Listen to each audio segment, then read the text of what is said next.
వాగీశాద్యా సుమనసः సర్వార్థానాముపక్రమే ఇయం నత్వా కృతకృత్యాశ్చస్తన్నమామి గజాననం. శారదా శారదాంభోజవదనా వదనాంబుజే సర్వదా సర్వదాస్మాకం సన్నిధిం క్రియాత్. సదాశివసమారంభాం శంకరాచార్యమధ్యమాం అస్మదాచార్యపర్యంతాం వందే గురుపరంపరాం.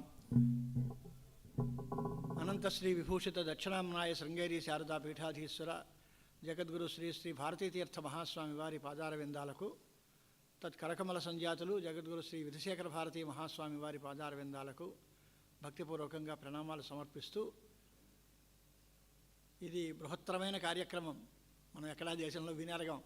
75 రోజులు ఏకంగా ఆధ్యాత్మిక ప్రసంగాలు పెట్టడం, కార్యక్రమాలు చేయడం అనేది చాలా కష్టసాధ్యమైన విషయం. అయినా ఇక్కడ మీరందరూ కలిసికట్టుగా ఈ పని చేస్తున్నందుకు చాలా సంతోషం. దానిలో నాకు కూడా భాగం కల్పించినందుకు ముందుగా ధన్యవాదాలు కార్యకర్తలకి తెలియజేస్తున్నాను. జగద్గురువుల సువర్ణ భారతీ మహోత్సవాలు ఏడాది పాటుగా విశేషంగా జరుగుతున్నాయి. దానితో పాటు ఈ 75వ వర్ధంతి ఉత్సవం కూడా జరుగుతోంది. అంటే స్వామివారికి జన్మించి 75 సంవత్సరాలు అయ్యాయి, సన్యాసం పుచ్చుకుని 50 ఏళ్ళు అయ్యాయి. సువర్ణ భారతీ ఉత్సవాలు వారు సన్యాసాశ్రమ స్వీకారం చేసి 50 ఏళ్ళు పూర్తయిన సందర్భంగా గత సంవత్సరం అంతా మనం చేసుకున్నాం. ఇది కొనసాగుతోంది. ఇప్పుడు ఇక్కడ ఉండేటువంటి ఈ వర్ధంతి మహోత్సవాల్లో భాగంగా మన విజయవాడ శివరామకృష్ణ క్షేత్రంలో ఇంత బృహత్తరమైన కార్యక్రమం ఏర్పాటు జరిగింది. దానిలో శ్రీవారి ఆదేశం మేరకు లలితా సహస్రనామ భాష్యం మీద వివరణ అన్నారు. నేను ముందే చెప్పాను, అది పెద్ద గ్రంథం, 3 రోజుల టైము, 3 రోజుల్లో అది ఎక్కడ అవుతుందండి, దానికి ఎంత అవుతుంది అంటే, ఎంత అయితే అంతే, అది చెప్పండి అంతే అన్నారు. సరే, శ్రీవారి ఆదేశం శిరోధార్యం, ఎంత అయితే ఎంత అవుతుందో చూద్దాం. అమ్మవారి అనుగ్రహం చేత మనం ప్రారంభించుకుందాం. ఇది అందరికీ తెలిసినట్టుగా ఉంటుంది, కష్టంగానే ఉంటుంది. లలితా రహస్యం రాని వాళ్ళు ఎవరు లేరు ఈ రోజుల్లో. అందరూ స్త్రీ పురుషులాదులు అందరూ కూడా లలితా సహస్రనామం పారాయణం చేస్తున్నారు. అది దాని యొక్క కాస్త విశేషం కూడా తెలిస్తే వాళ్ళు పారాయణ శ్రద్ధగా చేస్తారు అనే ఉద్దేశం శ్రీవారికి ఉంది. దానిలో మంత్రానికి అర్థం ఏమిటి, ఆ నామానికి అర్థం ఎంత, ఎందుకు చెప్పారు, ఈ లలితా సహస్రనామం ఎవరికి చెప్పారు, ఏ సందర్భంలో చెప్పాల్సి వచ్చింది, వీటన్నిటికీ కూడా పూర్వపీఠికలో ఆ విశేషాలన్నీ ఉంటాయి. ఉత్తరపీఠికలో ఫలశ్రుతులు ఉంటాయి. అవి రెండు మనం మానేస్తాం. బ్రహ్మాండ పురాణే హయగ్రీవాగస్త్య సంవాదే లలితా సహస్రకథనం నామ ద్వితీయోధ్యాయ అని ఆపేస్తాం. పూర్వపీఠికలో ఉన్న విశేషాలు కానీ ఉత్తరపీఠికలో ఉన్న విశేషాలు కానీ పారాయణలో రాటల్లా. అంచేత అవి కూడా మనం తెలుసుకుంటే దీని తాలూకు మొత్తం సమగ్రమైన స్వరూపం తెలుస్తుంది. అది కూడా ఒక ఆలోచన ఈ కార్యక్రమం చేయడానికి. ఆరోగ్యం అంతంత మాత్రంగానే ఉంది, అయినప్పటికీ శ్రీవారి ఆదేశం మేరకు ప్రయత్నం చేస్తాం. శ్రీమాత్రే నమః.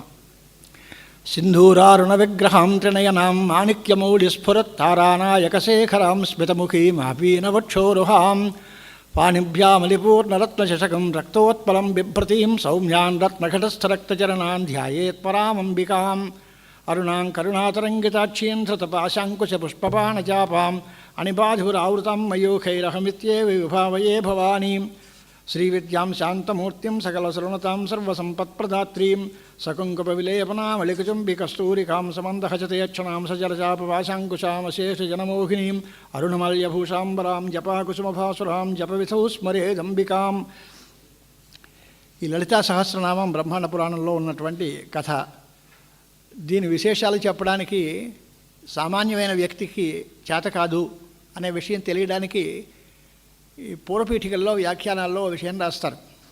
దీనికి సౌభాగ్య భాస్కరం అనే పేరుతోటి భాస్కర్ రాయలు మహాతాంత్రికులు, విద్యావేత్త, శ్రీ విద్యా సంప్రదాయంలో చాలా గొప్ప మనిషి. ఆయన దీనికి భాష్యం రాశారు. అంతకుముందు మన జగద్గురువులైనటువంటి పరంపర, శృంగేరి జగద్గురు పరంపరలో ఉన్న విద్యారణ్య మహర్షి కూడా దీనికి భాష్యం రాద్దామని అనుకుంటే, సంకల్పం చేస్తే, అది నీ పని కాదు, తర్వాత దానికి కావాల్సిన వాడు వస్తారు, అప్పుడు చూద్దాం లేని అమ్మవారి ప్రేరణ జరిగిందని కథ చెప్తారు. అంటే విద్యారణ్య మహర్షి కూడా దీనికి వేదానికే భాష్యం రాసిన మహానుభావులు ఆయన రాయలేరని కాదు, ప్రత్యేకం ఈ కార్యక్రమం భాస్కర్ రాయల వారు రాయాలి అనేది అమ్మవారి సంకల్పం. అలాంటి ఒక అద్భుతమైన ఘట్టాలు ఈ భాస్కర్ రాయ చరిత్రలో చెప్తూ ఉంటారు. అంచేత అలాంటి సౌభాగ్య భాస్కరం భాష్యాన్ని ఆధారంగా తీసుకుని మనం ఈ లలితా సహస్రనామ భాష్య వివరణం మనం చూసుకుందాం. అగస్త్యుల వారు హయగ్రీవ మహర్షికి నమస్కారం చేసి ఆయన అడుగుతున్నట్టు. ఆరంభం అది. అగస్య ఉవాచ అశ్వానన మహాబుద్ధే సర్వశాస్త్ర విశారద కథితం లలితాదేవ్యాశ్చేరితం పరమాద్భుతం అని ఆరంభం చేశారు. ఓ హయగ్రీవా, హయగ్రీవుడు అంటే మహావిష్ణువే స్వయంగా. హయగ్రీవ అవతారం దేవీ భాగవతంలో ఉంది. పరమశివుడు పరమాత్మ శ్రీమన్నారాయణమూర్తే వేటాడి బాగా యుద్ధంతో చేసి రాక్షస సంహారం అంతా చేసిన తర్వాత అలసిపోయి ఒక చోట ధనుష్కోటి మీద తన శిరస్సు పెట్టుకుని ఉంటే మహాలక్ష్మి అమ్మవారి యొక్క శాపం చేత ఆయన శిరస్సు తెగిపోయింది. పడిపోతే మళ్ళీ ఆయనని బతికించడం కోసం ఆ పక్కన ఉండేటువంటి ఒక గుర్రం తలను తీసుకొచ్చి మహావిష్ణువు తలకి అతికించారు. ఈ కథ ఎందుకు జరిగింది అనేది దేవీ భాగవతంలో దీనికి నేపథ్యం రాస్తారు. అంతకుముందు హయగ్రీవుడు అనే ఒక రాక్షసుడు ఉండేవాడు. ఆ రాక్షసుడు నేను హయగ్రీవుడి చేతిలో తప్ప ఇంకెక్కడా మరణించను అని వరం పొందాడు. హయగ్రీవుడు ఈ సృష్టిలో ఆయన ఒకడే తప్ప మరొకడు లేడు కనుక మళ్ళీ హయగ్రీవుడిగా పరమాత్మే అవతరించి ఆ హయగ్రీవు రాక్షస సంహారం చేయడం కోసం ఈ కథ అంతా మహాలక్ష్మి అమ్మవారి యొక్క శాపం మూలంగా జరిగింది అని ఒక కథ దేవి భాగవతంలో హయగ్రీవ అవతార చరిత్ర అనే పేరుతో ఉంటుంది. ఆయన అది అశ్వానన మహాబుద్ధే సర్వశాస్త్ర విశారద అని సంబోధన చేసి అడిగారు. హయగ్రీవ మహానుభావ, అన్ని శాస్త్రాలు బాగా తెలిసిన వాడివి, నువ్వు అనేక రకాలుగా మాకు లలితాదేవి యొక్క చరిత్ర అంతా చెప్పుకొచ్చావు. ఏదో భండాసుర వధ, దీనికి మనకి సంబంధించినటువంటి గ్రంథాలంటే ఒకటి దేవీ భాగవతం, రెండోది లలితాపాఖ్యానం. ఇవన్నీ కూడా దీనికి సంబంధించిన కథలు కలిసి వస్తాయి. లలితా సహస్రనామంలో ఉన్నటువంటి వాటికి, లలితోపాఖ్యానంలో ఉన్నటువంటి కథలకి, దేవి భాగవతంలో ఉన్న కథలకి పరస్పర సంబంధాలు ఉంటాయి. భాస్కర్ రాయలు వారు వాటిల్లో ఉన్నటువంటి విశేషాలన్నింటినీ కూడా ఇక్కడ చూపిస్తూ ఉంటారు. అది ప్రత్యేకంగా అంత మాత్రమే కాకుండా సమగ్రమైన వేదాంత సిద్ధాంతం అంతా ప్రతిపాదన చేసి చూపిస్తూ ఉంటారు. అంటే లలితా సహస్రానికి వేదాంతానికి మూడేమిటి అని అనుకుంటారు మనం. దానిలో చాలా విశేషం ఏమిటి అంటే చివరిలో ఉత్తర భాగంలో చెబుతారు, చరమే జన్మని శ్రీ విద్యోపాసకో భవేద్ యథా తథా నామసాహస్రపాఠశ్చ తథా చరమజన్మని అని. అంటే మనిషి జన్మలో ఎత్తిన తర్వాత చివరి జన్మలో మోక్షం పొందేయడానికి ముందుగా ఉన్న సమయంలో శ్రీదేవి ఉపాసన చేసేటువంటి అదృష్టం పడుతుంది కొంతమందికి. చరమే జన్మని తథా శ్రీ విద్యోపాసకో భవేత్ అని చెప్పి తథా నామసాహస్రపాఠశ్చ చరమజన్మని అని. ఈ లలితారహస్రనామ పాఠం చేయడం కూడా చరమజన్మలో జరిగేటువంటి అపూర్వమైన సన్నివేశం అని చెప్తారు. అంటే మనందరం చదివేస్తున్నాం కదా, మనందరికీ చర్మజన్మేనా ఇది అనే ఒక ప్రశ్న వస్తుంది సహజంగా. మనందరం లలితా సహస్ర పాఠం ఆఖరి జన్మలో చేస్తామండి అంటే మనందరికీ నెక్స్ట్ ముక్తేనా అండి అంటే, లలితా సహస్రనామం మాలామంత్రం, మహామాలామంత్రం మొత్తం మొదటి నుంచి చివరి వరకు 1000 నామాలు చెప్పినటువంటి శ్లోకాలన్నీ కలిపి ఒక మహామంత్రం. అది సద్గురు ఉపదేశం చేత పొందాలి. దానికి అంగన్యాస కరన్యాసాలు అవి చేసుకోవాలి. అది విధానం. ఇక పురాణోక్తమైన శ్లోకాలు చదువుకునేటువంటి పద్ధతి మనందరికీ ఉంది, చదువుకుంటూ ఉంటాం. ఈ పారాయణ ఇది వేరు. అది మంత్రోపదేశం పొందడం, లలితా సహస్రనామం పారాయణ చేయడం అదొక రకం. అంచేత లలితాదేవి యొక్క చరిత్ర చెప్పాము అన్నారు. ఏమేమిటి చెప్పింది అంటే, ఇందాక మనం అనుకున్న హయగ్రీవ అవతారంలో పరమాత్మ అదంతా కూడా ఆయన హయగ్రీవ రాక్షసుని సంహరించడం అదొక కథ. అలాగే ఈ హయగ్రీవ అవతారం తాలూకు మహావిష్ణువు యొక్క చరిత్రలన్నీ కూడా చాలా విశేషంగా చెప్పి, అది కూడా హయగ్రీవుడు రాక్షస సంహారం చేశాడు అనే మాటకి కొంత అర్థం కూడా అమ్మవారి యొక్క కృపతో, అమ్మవారి యొక్క ప్రేరణతో జరిగింది అనేటువంటి విషయం కూడా ఉంది. ఉక్త వృత్తాంత స్మరణేన దేవి అనుగృహీతత్వాభిప్రాయ గర్భం అని అన్నాడు. అంచేతనే అతయేవ మహాబుద్ధే ఇత్యాది విశేషణద్వయం స్తుతి మాత్రం. చాలా తెలివైన వాడు ఆయన అన్నాడు. నువ్వు చాలా తెలివైన వాడు అయితే నువ్వే చూసుకోవచ్చుగా అమ్మవారి అనుగ్రహం ఎందుకు అని అంటే, అమ్మవారి ప్రేరణ లేకపోతే మహావిష్ణువు కూడా తన పని చేయడానికి అసమర్థులే అవుతారు అనేది దేవీ భాగవతంలో కథ. కొన్ని చోటుల్లో శివపారమ్యం చెప్తారు పురాణంలో వేదవ్యాసుల వారు, శివుడే గొప్ప అని. కొన్ని చోటుల్లో విష్ణుపారమ్యం చెప్తారు, మహావిష్ణువే గొప్ప అని. కొన్ని చోటుల్లో దేవీ పారమ్యం చెప్తారు. ఆ అమ్మవారి యొక్క అనుగ్రహం చేతనే బ్రహ్మ విష్ణు మహేశ్వరులు అందరూ త్రిమూర్తులుగా ఉన్నారు, వారి వారి పనులన్నీ చేయగలుగుతున్నారు. ఆ జగన్మాత యొక్క అనుగ్రహం లేకపోతే వీరందరూ వీళ్ళ పనులు చేయడానికి అసమర్థులే అవుతారు అనేటువంటి విషయం చాలా స్పష్టంగా కనిపిస్తుంది. మధుకైటభ రాక్షస సంహారం దగ్గర ఆ విషయం దేవీ భాగవతం చాలా స్పష్టంగా వర్ణించింది. మధుకైటభులు అనేటువంటి 2 రాక్షసుల్ని యుద్ధం చేసి మట్టుబెడదాం అనుకున్నారు మహావిష్ణువు. 5000 సంవత్సరాలు యుద్ధం చేశారు. కానీ ఎక్కడా అంతు దొరకలేదు ఆయనకి. వాళ్ళు ఏమాత్రం అలసిపోలేదు. ఈయనకే అలసట వచ్చేలాగా కనిపించింది. అయితే ఏమైంది అంటే వాళ్ళు 1000 సంవత్సరాలు ఒకడు, తర్వాత రెండో వాడు యుద్ధం చేస్తే ఈయన 10వాడు విశ్రాంతి తీసుకునేవాట. అలాగా ఒకళ్ళ తర్వాత ఒకళ్ళ చొప్పున వాళ్ళు యుద్ధానికి వచ్చేవారు. మహావిష్ణువు ఒంటరి పోరాటం చేశాడు. చూసిన తర్వాత ఆయన అనుకున్నప్పుడు, ఇంతవరకు రాక్షసులతో యుద్ధం చేసినప్పుడు నాకు ఈ పరిస్థితి ఎప్పుడూ ఎదురవలేదు, ఏమిటి దీనికి కారణం అని అనుకుని ఒకసారి యోగనిద్రలో ఆ ధ్యానంలో ఉన్నాడు. చూస్తే అమ్మవారి యొక్క ప్రేరణ వచ్చింది. వారిని అంత తేలిగ్గా నువ్వు చంపలేవు, నీకు ఏదైనా తెలివితేటలు ఉండాలి, నా అనుగ్రహం చేత నువ్వు ఇప్పుడు సరి అయిన ఆలోచన చేసుకుంటావు, తర్వాత మధుకైటభ రాక్షస సంహారం చేస్తావు అని అమ్మవారి ప్రేరణ వచ్చింది. ఆ తర్వాత అనిపించింది, ఓహో వీళ్ళు బ్రహ్మ వరప్రసాదులు, వీళ్ళని శారీరకమైన బలంతో, నా శరీర సామర్థ్యంతో వీళ్ళని చేయడం అనేది సాధ్యం కాదు, వీళ్ళని కొంచెం ఏదైనా ప్రలోభ పెట్టాలి అనుకున్నారు. అని మహావిష్ణువు ఏం చేశారు వాళ్ళకి అంటే, మీ యుద్ధ బలానికి, పరాక్రమానికి, యుద్ధ కౌశలానికి నేను చాలా సంతోషించి మీకు వరం ఇస్తాను, మీరు ఏదైనా అడగండి అన్నట్టు. వాళ్ళని మోహపెట్టింది అమ్మవారు. నువ్వు మాకు వరం ఇచ్చేది ఏమిటి, కావాలంటే నువ్వు మేము ఇద్దరం చేసావు, నువ్వు ఒక్కడివే చేసావు కనుక నీ యుద్ధానికి మేమే సంతోషించి మేమే వరం ఇస్తామని వాళ్ళు అన్నారట. వాళ్ళల్లో గర్వాన్ని ప్రవేశపెట్టింది. ఆ గర్వంతో వాళ్ళు సరే ఎప్పుడైతే అన్నారో, అయితే నా చేతిలో చచ్చిపోయి ఎట్లా వరం ఇవ్వండి అని అడిగాడు మహావిష్ణువు వాళ్ళని. అయ్యో అనవసరంగా నెత్తి మీదకి తెచ్చుకున్నాం, ఆయనకి వరం ఇవ్వడం ఎందుకు, మనం ఈ వరం కోరుతాడని ఒప్పుకోలేదు, ఆయన చేతిలో ఇప్పుడు చచ్చిపోవాలి. కానీ అప్పటికి సత్యనిష్టలు కనవాళ్ళు కనుక అన్నమాట పాటించి తీరాలి. అంటే వాళ్ళు చివరికి ఇంకో మళ్ళీ షరతు పెట్టారు. అప్పుడు అంతా సముద్రమయంగా మొత్తం అంతా నీటి మయంగానే ఉంది ప్రపంచం అంతా. మరి అలాంటప్పుడు నీరు లేని చోటుల్లో మమ్మల్ని చంపు, దానికి మేము ఇష్టపడతాం, మీ చేతిలో చచ్చిపోతాం అని అన్నారట వాళ్ళు. నిర్జలే ప్రదేశే, నిర్జలమైన ప్రదేశంలో మమ్మల్ని చంపచ్చు అన్నారు. నిర్జలమైన ప్రదేశం ఎక్కడుంటుంది? అప్పుడు మళ్ళీ మహావిష్ణువుకి బుద్ధి, మళ్ళీ అమ్మవారి ప్రసాద్ తొడలను బాగా విస్తరింపజేసి బాగా పెంచు, అప్పుడు ఆ రాక్షసులని నీవు తొడ మీద కూర్చోబెట్టుకుని వాళ్ళని చంపేయను.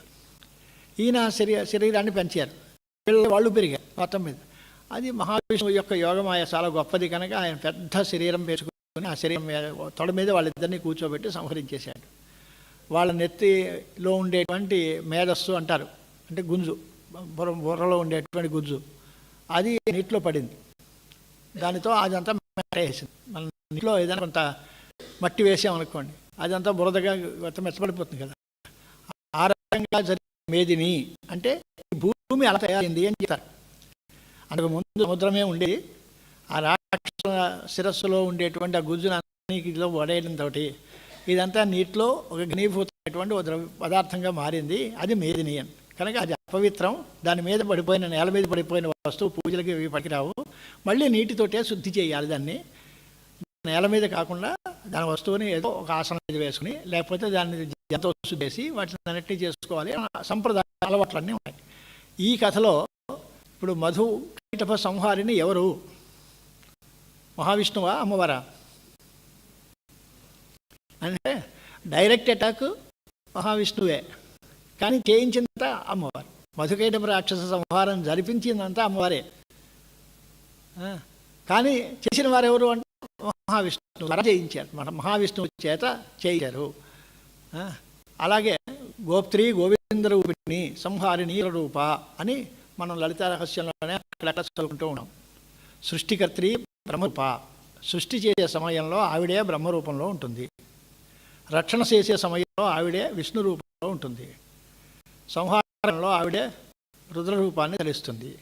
ఈ 3 కార్యక్రమాలు వేదాంతాల్లో పరమాత్మకి చెప్పే లక్షణాలు. సృష్టి, స్థితి, లయం 3. తాంత్రిక సిద్ధాంతానికి వేదాంత సిద్ధాంతానికి తేడా ఉంది. ఏమిటి అంటే కార్యక్రమాలు 3, సృష్టి స్థితి లయాలు 3 చెప్తారు కదా. పరాయణ అని అమ్మవారి దగ్గర తిరోహము అనుగ్రహము అనేటువంటి 2 కలిపి పంచకృత్యపరణ 5 కాల పనులు చేసే నేర్పుగలది అమ్మరు అని చెప్తారు లలితా రహస్యంలో. ఇందాక అనుకున్న మాటలు సంహారిణి రుద్రరూప, తర్వాత తిరోధానకరి ఈశ్వరి సదాశివ అనుగ్రహద పంచకృత్య పరాయణ అని ఉంది. జత 5 రకాల పనులు చేస్తూ ఉంటుంది అమ్మవారు. పైగా మాయాశక్తి, శక్తి స్వరూపిణి ఆవిడ. వేదాంతులు చెప్పేటువంటి సిద్ధాంతంలో శక్తి పరాధీనం, ఈశ్వరాధీనంగా ఉంటుంది. పరమాత్మ సర్వస్వరుడు, ఆయనకి లోబడి ఈ శక్తి అంతా వైష్ణవి పిలువబడుతుంది. ఆ పవ్యమైన శక్తి అనే పేరుతో సిద్ధాంతం శక్తి పరమాత్మ ఆవిడే శక్తి, శక్తి శక్తి గలది ఆవిడే, శివశక్తి అన్నక్కల ఆవిడే శక్తి, ఆవిడే శక్తి గలది కూడా అనే తేడా కూడా ఉంది. ఈవిడ ఇక్కడ తాంత్రికంలో దేవి సిద్ధాంతంలో చెప్పేటప్పుడు దేవి ఎవరికి అదుపులో ఉండాల్సిన పరిస్థితి ఏమీ లేదు, పర్మిషన్స్ అక్కర్లేదు, ఆవిడ వచ్చినట్టుగా చేస్తుంది. ఆవిడే అందరినీ జరిపిస్తుంది, ఆవిడ అందరి చేత అన్ని పనులు చేయిస్తుంది. సర్వశక్తి సంపన్నురాలు అమ్మవారు జగన్మాత అనేటువంటి పేరు కూడా కనిపిస్తుంది. ఇలాంటి చరిత్రలన్నీ చాలా ఉన్నాయి వెనకాల, అవన్నీ రాసుకొచ్చారు విడివిడిగా. పూర్వం ప్రాదుర్భావో మాతు అత పట్టాభిషేచనం భండాసురవధశ్చైవ విస్తరేణ త్వయా ఉదిత వర్ణితం శ్రీపురంచాపి మహావిభవ విస్తరం. అంటే మణిద్వీప వర్ణనం అని మనం ప్రసిద్ధంగా మన వాళ్ళందరూ శ్రీపురం అంటే ఇప్పుడు మహాలక్ష్మి ఆలయం అనేది అనుకుంటూ ఉంటారు. ఇక్కడ అది కాదు, మణిపురం అని పేరు. మణిద్వీప వర్ణనం అంటే అమ్మవారి యొక్క నివాస భూమి. ఆ మణిద్వీప వర్ణనం 5 అధ్యాయాల్లో దేవి భాగవతం 12వ స్కంధంలో ఉంది. అది పారాయణ చేస్తే ఇంట్లో గృహప్రవేశాలు అవి చేసినప్పుడు ఆ కొత్తగా కట్టిన ఇంట్లో పారాయణ చేస్తే వాస్తు దోషాలన్నీ పోతాయి అని ఫలశ్రుతి రాశారు దానిలో. అంటే జగన్మాత యొక్క నివాస భూమిని వర్ణించుకుంటే మన ఇంట్లో ఉండేటువంటి ఈతి బాధలన్నీ పోతాయి, ఆపదలన్నీ పోతాయి, మనం అందరం సుఖంగా సంతోషంగా అభివృద్ధితో ఉంటాము అనే ఉద్దేశంతో కూడా మణిద్వీప వర్ణనం అలా చేయడం అలవాటు ఉంది. అలాగే అమ్మవారి యొక్క ప్రాదుర్భావము అంటే అవతారం ఎలా వచ్చింది, ఎలా పుట్టింది, పట్టాభిషేకం ఎలా జరిగింది, భండాసురుణ్ణి ఎలా సంహరించింది, ఇలాంటివన్నీ కథలన్నీ కూడా పూర్వం చరిత్రలో చెప్పారు అనేటువంటి మాట వెనకాల చెప్పారు. ప్రాదుర్భావము అనే మాటకి అర్థం ఏమిటి అనే దగ్గర వేదాంత సిద్ధాంతం ఈయన రాస్తున్నాడు. అది కూడా మనం ఇక్కడ ఈ స్థానంలో వినుకోవాల్సిన మాట. పూర్వము అసద్వాయుధమగ్ర ఆసీత్ సదేవ సౌమ్యేదమగ్ర ఆసీత్ సదే నాసదాసీన్ నోసదాసీత్ అనే వేదవాక్యాలన్నిటి వల్ల కూడా మొట్టమొదట్లో సృష్టి ప్రాకాలికమైనటువంటిది ఒక్క శుద్ధమైన చైతన్యం మాత్రమే ఉంది, ఇంకేమీ లేదు. అప్పుడు అమ్మవారు ఉందా అంటే ఈ రూపంలో లేదు. అప్పుడు ఎలాగొచ్చింది అని అంటే ఆ చైతన్య విశేషమైనటువంటి దానిలోంచి కామకళారూపంగా పరిణామం చెందింది. ఆ పరిణామం చెందినటువంటి ఆ మార్పుకే అమ్మవారు అనే పేరుతో చెప్తున్నాము. అమ్మవారి యొక్క ప్రాదుర్భావం ఈ రకంగా వర్ణింపబడింది అని వెనకాల కథ చెప్పారు. అంటే శుద్ధమైన చైతన్యం. ఇంకో మాట గుర్తుపెట్టుకోవాలి, ఈశ్వరుడు అని పిలుస్తూ ఉంటాం మనం. ఈశ్వరుడు అంటే అన్ని పనులు చేయగలిగిన వాడు, ఆయనకు ఒక రూపం ఉంది, ఆయన కార్యక్రమాలు చేస్తాడు, అన్నీ ఉంటాయి. పరమాత్మ శుద్ధ చైతన్యము అంటే నిర్గుణం, నిష్క్రియం, శాంతం, నిరుపప్లవం అన్నీ ఉంటాయి. ఆయనకి ఏముండవు. ఆ శుద్ధమైనటువంటి చైతన్య స్వరూపంలోంచి సగుణ సాకార పరబ్రహ్మమూర్తిగా మళ్ళీ మారే. ఆ మారడంలో అది విష్ణు రూపం అవ్వచ్చు, శివరూపం కావచ్చు, అమ్మవారి రూపం కావచ్చు, గణపతి రూపం కావచ్చు, ఏదైనా అవ్వచ్చు. అన్నిటికీ మూలభూతమైన శుద్ధ చైతన్యం మాత్రం ఒకలాగే ఉంటుంది. శుద్ధ చైతన్యంలో మార్పే ఉండదు, దానికి నామరూపాలు లేవు. ఉపాసకానాం అనుగ్రహార్థం భగవతో రూపకల్పన. ఉపాసకుల యొక్క అనుగ్రహం కోసం వాళ్ళ మనస్సు దేని యందు రక్తమవుతుందో అంటే అనురాగం చెందుతుందో, ఏ దేవుడు అంటే మనకి బాగా ఇష్టమవుతుందో ఆ దేవుడు సారా కొలుసుకుంటాం. అంచేత మనం ఆ దేవుడు ఆ రూపాన్ని ధరిస్తాడు. ఎవరు ఏ యథా మాం ప్రపద్యంతే తాం తథైవ భజామ్యహం అని, ఎవరు ఏ రూపంలో నన్ను కొలుస్తారో వాళ్ళకి నేను అలాగే ప్రసన్నుడిని అవుతాను. వాళ్ళు రామ అని పిలిస్తే రాముడుగానే ఉంటాను, కృష్ణ అని పిలిస్తే కృష్ణుడుగానే ఉంటాను, అమ్మవారి జగన్మాత అంటే జగన్మాత రూపంలోనే ఉంటాను. శుద్ధ చైతన్యంలో ఈ మార్పులు ఏమీ లేవు, కానీ సాకార రూపంలో వచ్చేసరికి ఈ మార్పులు వస్తాయి అనేది ప్రాదుర్భావము అనే మాటకి ఆ రకంగా అర్థం చెప్పాలి. కామకళారూపంలో మొదట ఆవిర్భావం చెందింది అనే ఒక మాట. ఇక తర్వాత ఆవిడ పురుష రూపమా స్త్రీ రూపమా అనేటువంటి మాట కూడా ఉంది. అది కూడా విచారణ ఏంటంటే అది ఆవిడ మొట్టమొదట్లో పురుష రూపంలోనూ స్త్రీ రూపంలోనూ ఏ రకంగానూ లేదు. దానికి అప్పుడు మగ ఆడ తేడా లేకుండా ఉంది చైతన్యం. కానీ తర్వాత వచ్చేసరికి పురుష రూపాల్లో ఉండేటువంటి కొన్ని దేవతలు, స్త్రీ రూపంలో ఉండేటువంటి కొన్ని దేవతలు తయారయ్యారు. ఆయా దేవతలకు సంబంధించినటువంటి ఆ పదాలని బట్టి అది పురుష రూపంలో ఉంది లేకపోతే స్త్రీ రూపంలో ఉంది అంట. ఉదాహరణ మనకి కేశవాయ నమః, నారాయణాయ నమః అంటాం, అక్కడ పుల్లింగాల్లో వేస్తాం. కేశవ నారాయణ, శివాయ నమః, రుద్రాయ నమః, భవాయ నమః అని. అమ్మవారి దగ్గరకు వచ్చేసరికి భవాన్యై నమః, రుద్రాన్యై నమః, శర్వాణ్యై నమః అని స్త్రీలింగ శబ్దాలు వాడతాం. అది స్త్రీ భేదం అవతార విశేషాల్లో వచ్చిన దేవతలకు ఉంటుంది, కానీ శుద్ధ చైతన్యానికి ఉండదు. శుద్ధ చైతన్యంలో స్త్రీ నపుమాన్, అది స్త్రీయే కాదు పురుషుడు కాదు అనేటువంటి విశేషంగా ఉంటుంది. దానిలో ఇక్కడ మనం చెప్పేసరికి ఇప్పుడు ఏమైంది, పరమాద్భుతమైనటువంటి ఈ రూపం ఇదంతా కూడా లలిత అనే పేరుంది. లలిత అనే పేరు కంటే ఏంటి, ఈ పరబ్రహ్మమూర్తి అని అర్థం. తక్కువ శరీరం అంతా కూడా విచిత్రంగా ఉన్నప్పటికీ పరశివ అభిన్న మహాశక్తి అని పేరు. పరశివుడితో అభిన్నమైన మహాశక్తి స్వరూపం. పరమాత్మ యొక్క తేడా లేకుండా, దానికంటే అతిరిక్తం కాకుండా, దానికంటే ఇతరం కాకుండా ఉండేటువంటి ఆ మహాశక్తి ఏదైతే ఉందో ఆ శక్తి సర్వలోకాలకి అతీతము. దాన్నే మహాకైలాసము, అపరాజితము అనే పేర్లతో పిలుస్తూ ఉంటారు. సర్వలోకోత్తమమైన లోకంలో ఉంటుంది ఆవిడ. ఆవిడ ఎలాగుంటుంది అంటే గట్టిగా ఉండేటువంటి ఘనీభూత ఘృతవత్ రజస్తమస్ సంపర్క శూన్య శుద్ధ సత్వ ఘనీభావ రూపం అని రాస్తారు భాస్కరయ్యల వారు. శాస్త్రీయమైన విచారణ అంటే మనందరికీ తెలిసిన భాషే. నెయ్యి గట్టిపడిపోతే ఓ ముద్ద కట్టేస్తుంది, దానికి అగ్ని సంపర్కం చేస్తే అది మళ్ళీ పలచబడుతుంది. నెయ్యి కరిగించామని చెప్తాం కదా మనం. కరిగిన నెయ్యికి పేరుకున్న నెయ్యికి తేడా ఉందా లేదా? అలాగే ఘనీభూతమైనటువంటి ఘృతం అంటే ఎందుకు వచ్చింది అది అంటే దానికి అగ్ని సంయోగం లేదు, రజోగుణం లేదు, తమోగుణం లేదు, శుద్ధ సత్వంగా ఉంది అని అర్థం. నేతికి పక్కన వేడి సెగ తగిలితే అప్పుడు అది కరిగిపోతుంది, అది ఏమీ తగలకుండా ఉంటే అది గట్టిపడిపోతుంది. అలాగే శుద్ధ సత్వప్రధానమైనటువంటి మూర్తి అది. సత్వప్రధానంగా ఘనీభూతంగా అంటే దట్టంగా గట్టిగా ఉంటుంది. దానికి కనుక రజోగుణ సమోగుణాలతో సంపర్కం ఉంటే మళ్ళీ లోకంలో మరి రకరకాల డైల్యూషన్ అంటాం, మారుతుంది. అలాంటి డైల్యూట్ కాకుండా ఉండేటువంటి పరమశివమైనటువంటి రూపం. అన్యాసాం శివశక్తీనాం కతిపయానాం సాత్విక శరీరాణ్యపి సత్వాధిక్య గుణాంతర అల్పత్వయుక్తాన్ని నపున శుద్ధ సత్వాన్ని. తకమా దేవతలు ఉన్నారు కదా, పేర్లు చాలామంది ఉన్నాయి. లక్ష్మీ, సరస్వతి, రాజరాజేశ్వరి, బాలాత్రిపుర సుందరి, ఏవో రకరకాల పేర్లతో అమ్మవారు చెప్తారు. అవన్నీ ఉన్నాయి రైటే, అవి కూడా సత్వమే కానీ మలిన సత్వం, కొద్దిగా శుద్ధ సత్వం కాదు. ఆ పరాశక్తి యొక్క సత్వప్రధానమైన శక్తి ముందు వీటికి కొంచెం తేడా ఉంది అని అది రాస్తున్నారు ఆయన. అన్యాసామపి దేవత శివశక్తీనాం కతిపయ సాత్విక శరీరాణ్యపి సత్వ ఆధిక్య గుణాంతర అల్పత్వయుక్తాని అని.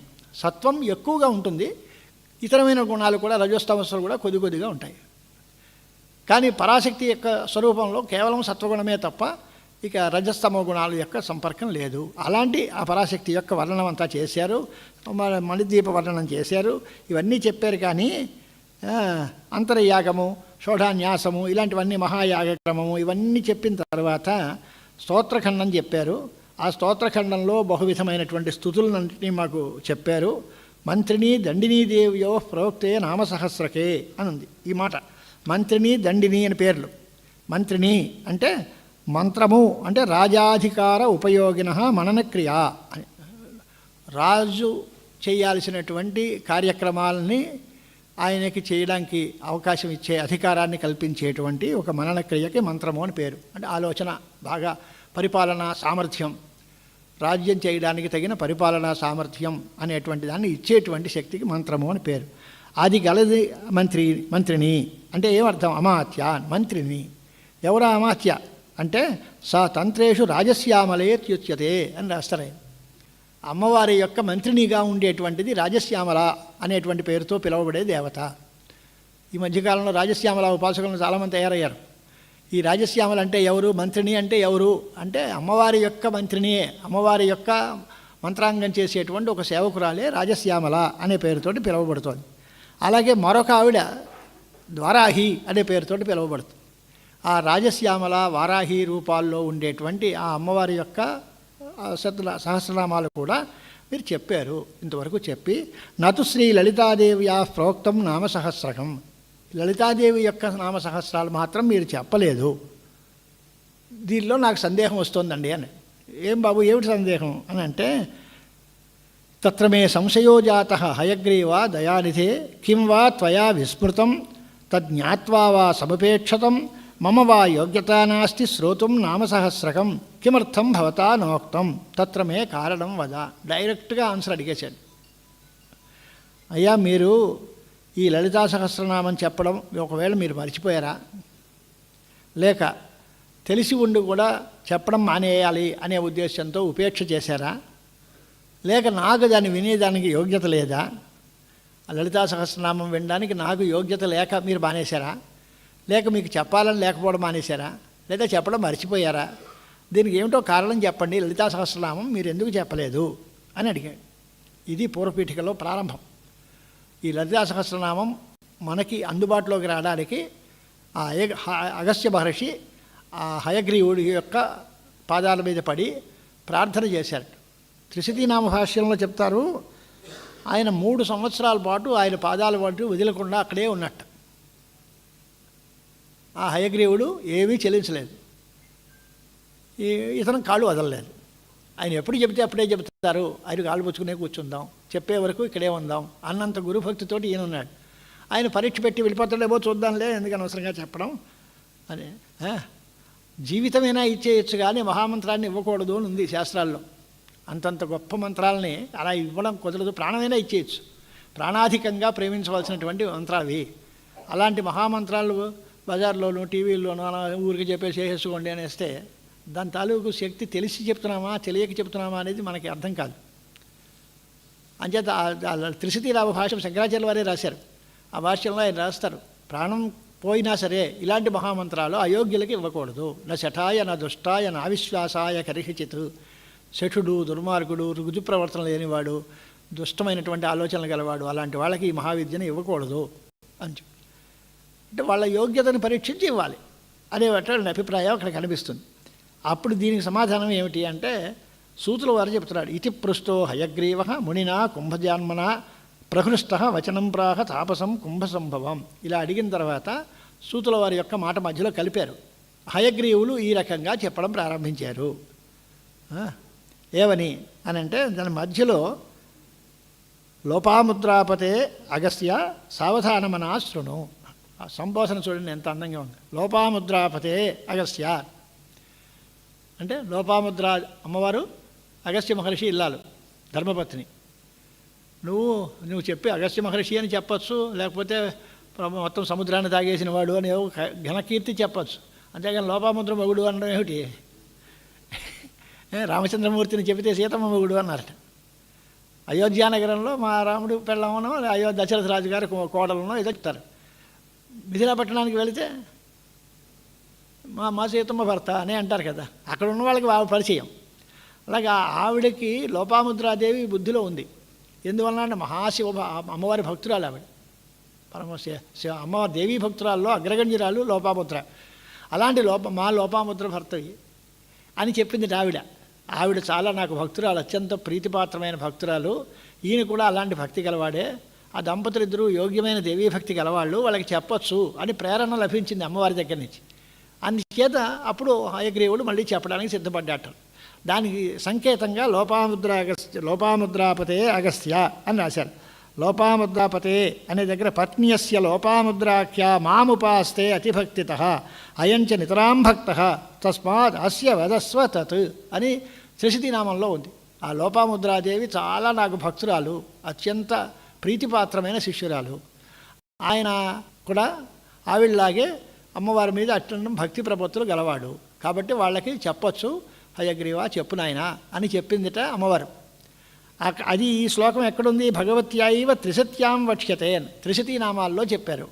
త్రిశతీనామాల గొప్పతనం ఏమిటి అంటే ఈ లలితా సహస్రనామాలు వసిన్యాది వాగ్దేవతలు చెప్పారు. త్రిశతీనామాలు స్వయంగా అమ్మవారు అయ్యవారు కలిసి కూర్చొని చెప్పుకున్నారు. కామేశ్వరుడు కామేశ్వరి, పార్వతీదేవి కొన్ని నామాలు చెప్పింది, పరమశివుడు కొన్ని నామాలు చెప్పారు. వాళ్ళిద్దరూ ఒకరికొకరు ఆ పేరుతోటి అత్యంతం చాలా గోప్యమైనటువంటి నామాలు. ఆ త్రిశతీనామాలు చాలా పవర్ఫుల్. అంచేతనే శంకర భగవత్పాదాచార్యుల వారు త్రిశతీనామ భాష్యం రాశారు దీన్ని మానేసి. ఇక్కడికి వచ్చేసరికి వసిన్యాది వాగ్దేవతలు చెప్పిన లలితా సహస్రనామ స్తోత్రం ఇక్కడుంది. అప్పుడు చెప్పడానికి ప్రారంభించిన తర్వాత ఆ మంత్రం చెప్పిన తర్వాత అగస్త్యోపాసిత అనేటువంటి యౌగిక శబ్దాల చేత కూడా ఈ త్రిపుర సుందరి పరమైనటువంటి ఈ మాట, లోపాముద్రా శబ్దానికి కూడా త్రిపుర సుందరి అనే అర్థమే చెప్పాలి. ఆ పతిహి అనే మాటకి అర్థం ఏమిటి అనే దగ్గర లోపాముద్రా పతే అని ఉంది. అని అంటే లోపాముద్రా పతిహి యస్య సహ అంటే లోపాముద్ర అంటే పరబ్రహ్మ విద్య లలితా పరమేశ్వరి పతిహి అనే దానికి భర్త అని అర్థం కాదు, ఉపాస్య, ఉపాసింపదగినదిగా గెలవాడు అంటే త్రిపుర సుందరి ఉపాసకుడు, అలాంటి వాడికి నువ్వు చెప్పచ్చు అనే అభిప్రాయం కూడా వ్యాఖ్యాతలు రాస్తారు. లోపాముద్రాపతే అనే దగ్గర లోపాముద్ర అనేది అగస్త్యుడు ఇల్లాలి పేరు, ఆవిడ చాలా దేవీ భక్తురాలు, అలాగే ఈయన కూడా చాలా భక్తుడు అని ఒక వ్యాఖ్యానం త్రిశతిలో ఉంది. అలా కాకుండా యద్వా లోపాముద్ర అనే శబ్దం ప్రత్యేకంగా పరవిద్యని త్రిపుర సుందరినే చెబుతుంది. ఆ విద్యయే పతి అంటే ఉపాస్య, ఉపాసింపదగినదిగా గలవాడు కనుక ఈయన్ని లోపాముద్రాపతి అన్నారు అగస్త్యుడిని. అంటే అగస్త్యుడు త్రిపుర సుందరి ఉపాసకులు కనుక అగస్త్యుల వారికి హయగ్రీవుడు ఈ విషయం చెప్పచ్చు అని తేలింది. అంచేత నామ్నాం సహస్రం ఎన్నోక్తం కారణం తద్వదామి తే అన్న. నేను ఎందుకు చెప్పలేదో వినన్నాడు. ఎందువలన అంటే దీని పేరేమిటి? లలిత రహస్యనామస్తోత్రం. లలితా సహస్రనామస్తోత్రం కాదు, లలిత రహస్యనామస్తోత్రం. అది రహస్యమితి మత్వా అహం నోక్తవాంస్తే నచాన్యత. ఇది చాలా గుట్టుగా అట్టే పెట్టాల్సిన గ్రంథం అయ్యా, చాలా రహస్యమైనది అనే ఉద్దేశ్యంతో నేను నీకు చెప్పలేదు. ఎందువలన అంటే నువ్వు భక్తిపూర్వకంగా అడిగితే చెప్పాలి తప్ప అడగకుండా ఇలాంటి రహస్యాలు బయట పెట్టకూడదు. నా పృష్ట కశ్చిత్ బ్రూయాత్ అని ఉంది. అడగకుండా నేను పూర్తిగా నీకు చెప్పకూడదు. అంచేత నిన్ను అంత గట్టిగా అడిగి నీ భక్తిని పరీక్షించి నీకు అంత శ్రద్ధ ఉంది కనుక అది వినాలి అని నువ్వు కుతూహలపడుతున్నావు కాబట్టి అమ్మవారి ప్రేరణ కూడా అయింది కనుక ఇప్పుడు నేను చెప్తాను. ఇంతకుముందు చెప్పడానికి ఎందుకు సంఖ్యాను అని అంటే నువ్వు అడగలేదు కనుక. ఎందుకు అది నువ్వే చెప్పచ్చు, తక్కువ అవన్నీ చెప్పేసావు కదా. అవన్నీ వేరే పురాణాలు, అవతార కథ చెప్పడం, భండాసుర కథ చెప్పడం అంటే అది వేరు. సహస్రనామం అత్యంత రహస్యమైనది కనుక ఇలాంటి రహస్యనామ స్తోత్రాన్ని నువ్వు అడగకుండా నేను చెప్పకూడదు అనే ఉద్దేశంతో చెప్పు. పునశ్చ పృచ్ఛసే భక్త్యా తస్మాత్ తత్తే వదాం. మరి అంత రహస్యం అని ఇప్పుడు ఎందుకు చెప్పావు? ఇంతకుముందు చెప్పకపోవడానికి ఏం కారణమో ఆ కారణం ఇప్పుడు ఉంది కదా, ఇప్పుడు ఎందుకు చెప్పేశావు అని అడుగుతావేమో. అప్పుడు అమ్మవారు దానికి సమాధానం చెప్తోంది. ఇప్పుడు పునశ్చ పృచ్ఛసే భక్త్యా, నువ్వు భక్తితో మళ్ళీ గట్టిగా అడుగుతున్నావు కనుక నీ భక్తికి లొంగి అమ్మవారి ప్రేరణతో నీకు నేను ఇప్పుడు చెబుతున్నాను. అంటే దీని సారాంశం మిమ్మల్ని ఏం గ్రహించుకోవాలన్నమాట అనంటే, అమ్మవారి యందు అత్యంతమైన భక్తి ఉన్నవాడు మాత్రమే లలితా రహస్యం జోలికి వెళ్ళాలి. లేకపోతే ఆ భక్తి ప్రపత్తులు లేనప్పుడు దానికి దూరంగా ఉండడం మంచిది. దానికి కావాలనుకుంటాం అంత భక్తి ప్రపత్తులు ఉండాలి. అమ్మవారి మీద, ఆ జపం మీద, ఆ స్తోత్రం మీద సమానమైనటువంటి భక్తి ఉండాలి. స్వమను జాపానులీన జన తాపాపనోద నిపుణ అని కాళిదాసు గారు శ్లోకంలో రాస్తారు. పాపానులీన జన తాపాపనోద నిపుణ అని ఉంది. ద్వైపాయన ప్రభృతి శాపాయుధ త్రిదివసోపాన ధూళిచరణ పాపాపహ స్వమనుజాపానులీన జన తాపాపనోద నిపుణ అని ఓ శ్లోకంలో రాస్తారు. దాని అర్థం ఏంటి అని అంటే, ద్వైపాయనుడు అంటే వేదవ్యాస మహర్షి, వారిలాంటి శాపాయుధులు అంటే మహర్షులు, శాపమే ఆయుధంగా గలవాళ్ళు. ఆ మహర్షుల జోలికి ఎవడైనా వస్తే ఆయన కాస్త నీళ్లు పోసి శాపం ఇచ్చాడంటే వాడి పని అయిపోయినట్టు లెక్క. వాడితో యుద్ధం చేయక్కల్లా. అంతటి శాపాయుధులైనటువంటి నిగ్రహానుగ్రహ సమర్థులైనటువంటి మహర్షులు. ద్వైపాయన ప్రభృతి శాపాయుధ, అలాంటి మహర్షుల యొక్క అనుగ్రహం పూర్తిగా లభిస్తుంది అని ఒక ద్వైపాయన ప్రభృతి శాపాయుధ త్రిదివసోపాన ధూళిచరణ. వాళ్ళందరూ స్వర్గలోకానికి వెళ్ళటానికి, ఉత్తమ గతులు పొందడానికి, వాళ్ళ అభీష్టాన్ని సిద్ధింపజేసుకోవడానికి వాళ్ళకి మెట్టేది అంటే అమ్మవారి పాదాలు విందాలే వాళ్ళకి మొదటి మెట్టుట. అమ్మవారి పాదాలు పుచ్చుకునే వాళ్ళందరూ బయటికి ఎక్కగలిగారు. రెండో మాట, మనకు కావలసిన మాట ఏంటి అంటే పాపాపహ అంటే పాపమును తొలగించేటువంటి స్వమను అంటే తన యొక్క మను అంటే మంత్రం, తన యొక్క మంత్రం, అమ్మవారి యొక్క మంత్రం. అది ఎలాంటిది? పాపాలన్నీ తొలగించేది. అలాంటి మను మంత్రము యొక్క జపమందు అనులీన అంటే నిరంతరం తాత్పర్యంతో దానిలోనే మునిగి తేలేటువంటి జనుల యొక్క తాపాన్ని పోగొట్టేవారు అమ్మవారు. అంటే ఎవరైతే భక్తి ప్రపత్తులతో తన నామాన్ని, తన మంత్రాన్ని జపం చేస్తూ తన నామకీర్తనం చేస్తూ ఉంటారో ఆ జనుల యొక్క తాపాన్ని పోగొడుతుంది అని ఒక అర్థం. జనతాప అపనోద అని ఒక పదం.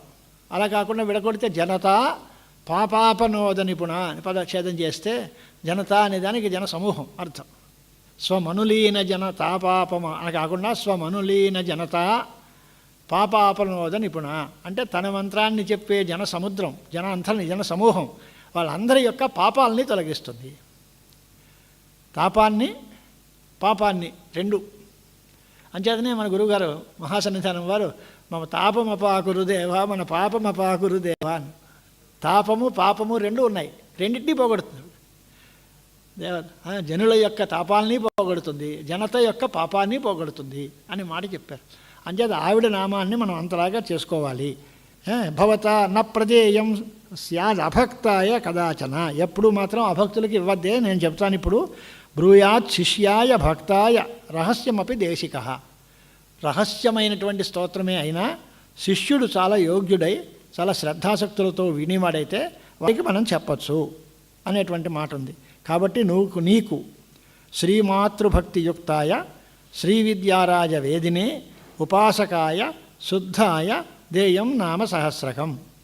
నువ్వు అలాంటి లక్షణాలు గలవాడివి కనుక శ్రీమాతృభక్తి యందు శ్రీమాత యందు భక్తి గలవాడివి, శ్రీ విద్యారాజ మంత్రాన్ని సేవించేటువంటి వాడు.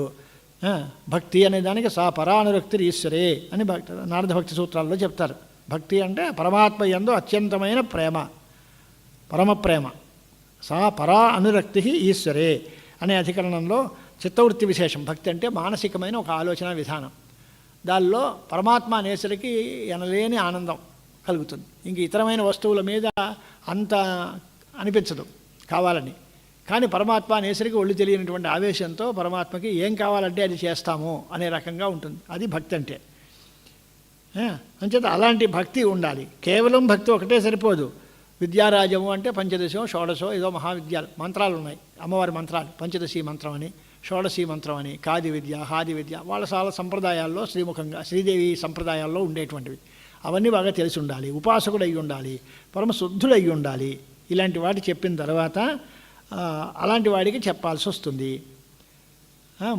దీనిలో నామసహస్రాలు అనేవి చాలా ఉన్నాయట. యాని నామసహస్రాన్ని సద్యసిద్ధి ప్రదానివై తంత్రేషు లలితాదేవ్యాహ తేషు ముఖ్యమిదం మునే. అంటే చాలా దేవతలకి సహస్రమ స్తోత్రాలు ఉంటాయి.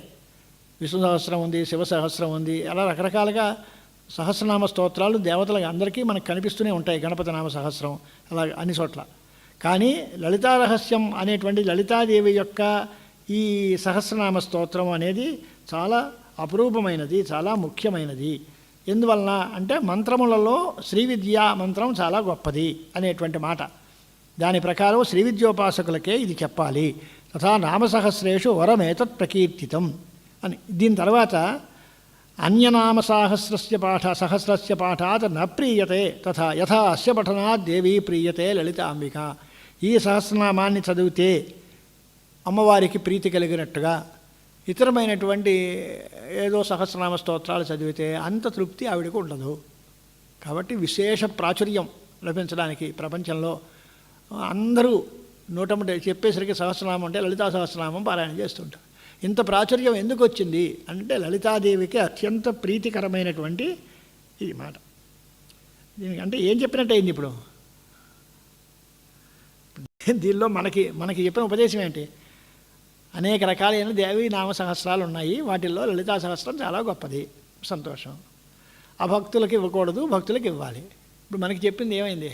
మన ఏం చెప్పిందట్టు విధి రావాలిగా.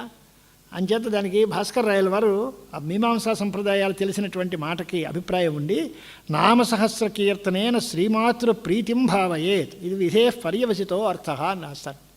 ఈ నామసహస్రం కీర్తన చేసి శ్రీమాత యొక్క ప్రీతిని పుట్టించాలి, శ్రీమాత యొక్క అనుగ్రహాన్ని కల్పించి మీ అనుగ్రహాన్ని పొందాలి, శ్రీమాతకి తృప్తిని కలిగించాలి, ఆవిడ అనుగ్రహాన్ని మీరు పొందాలి.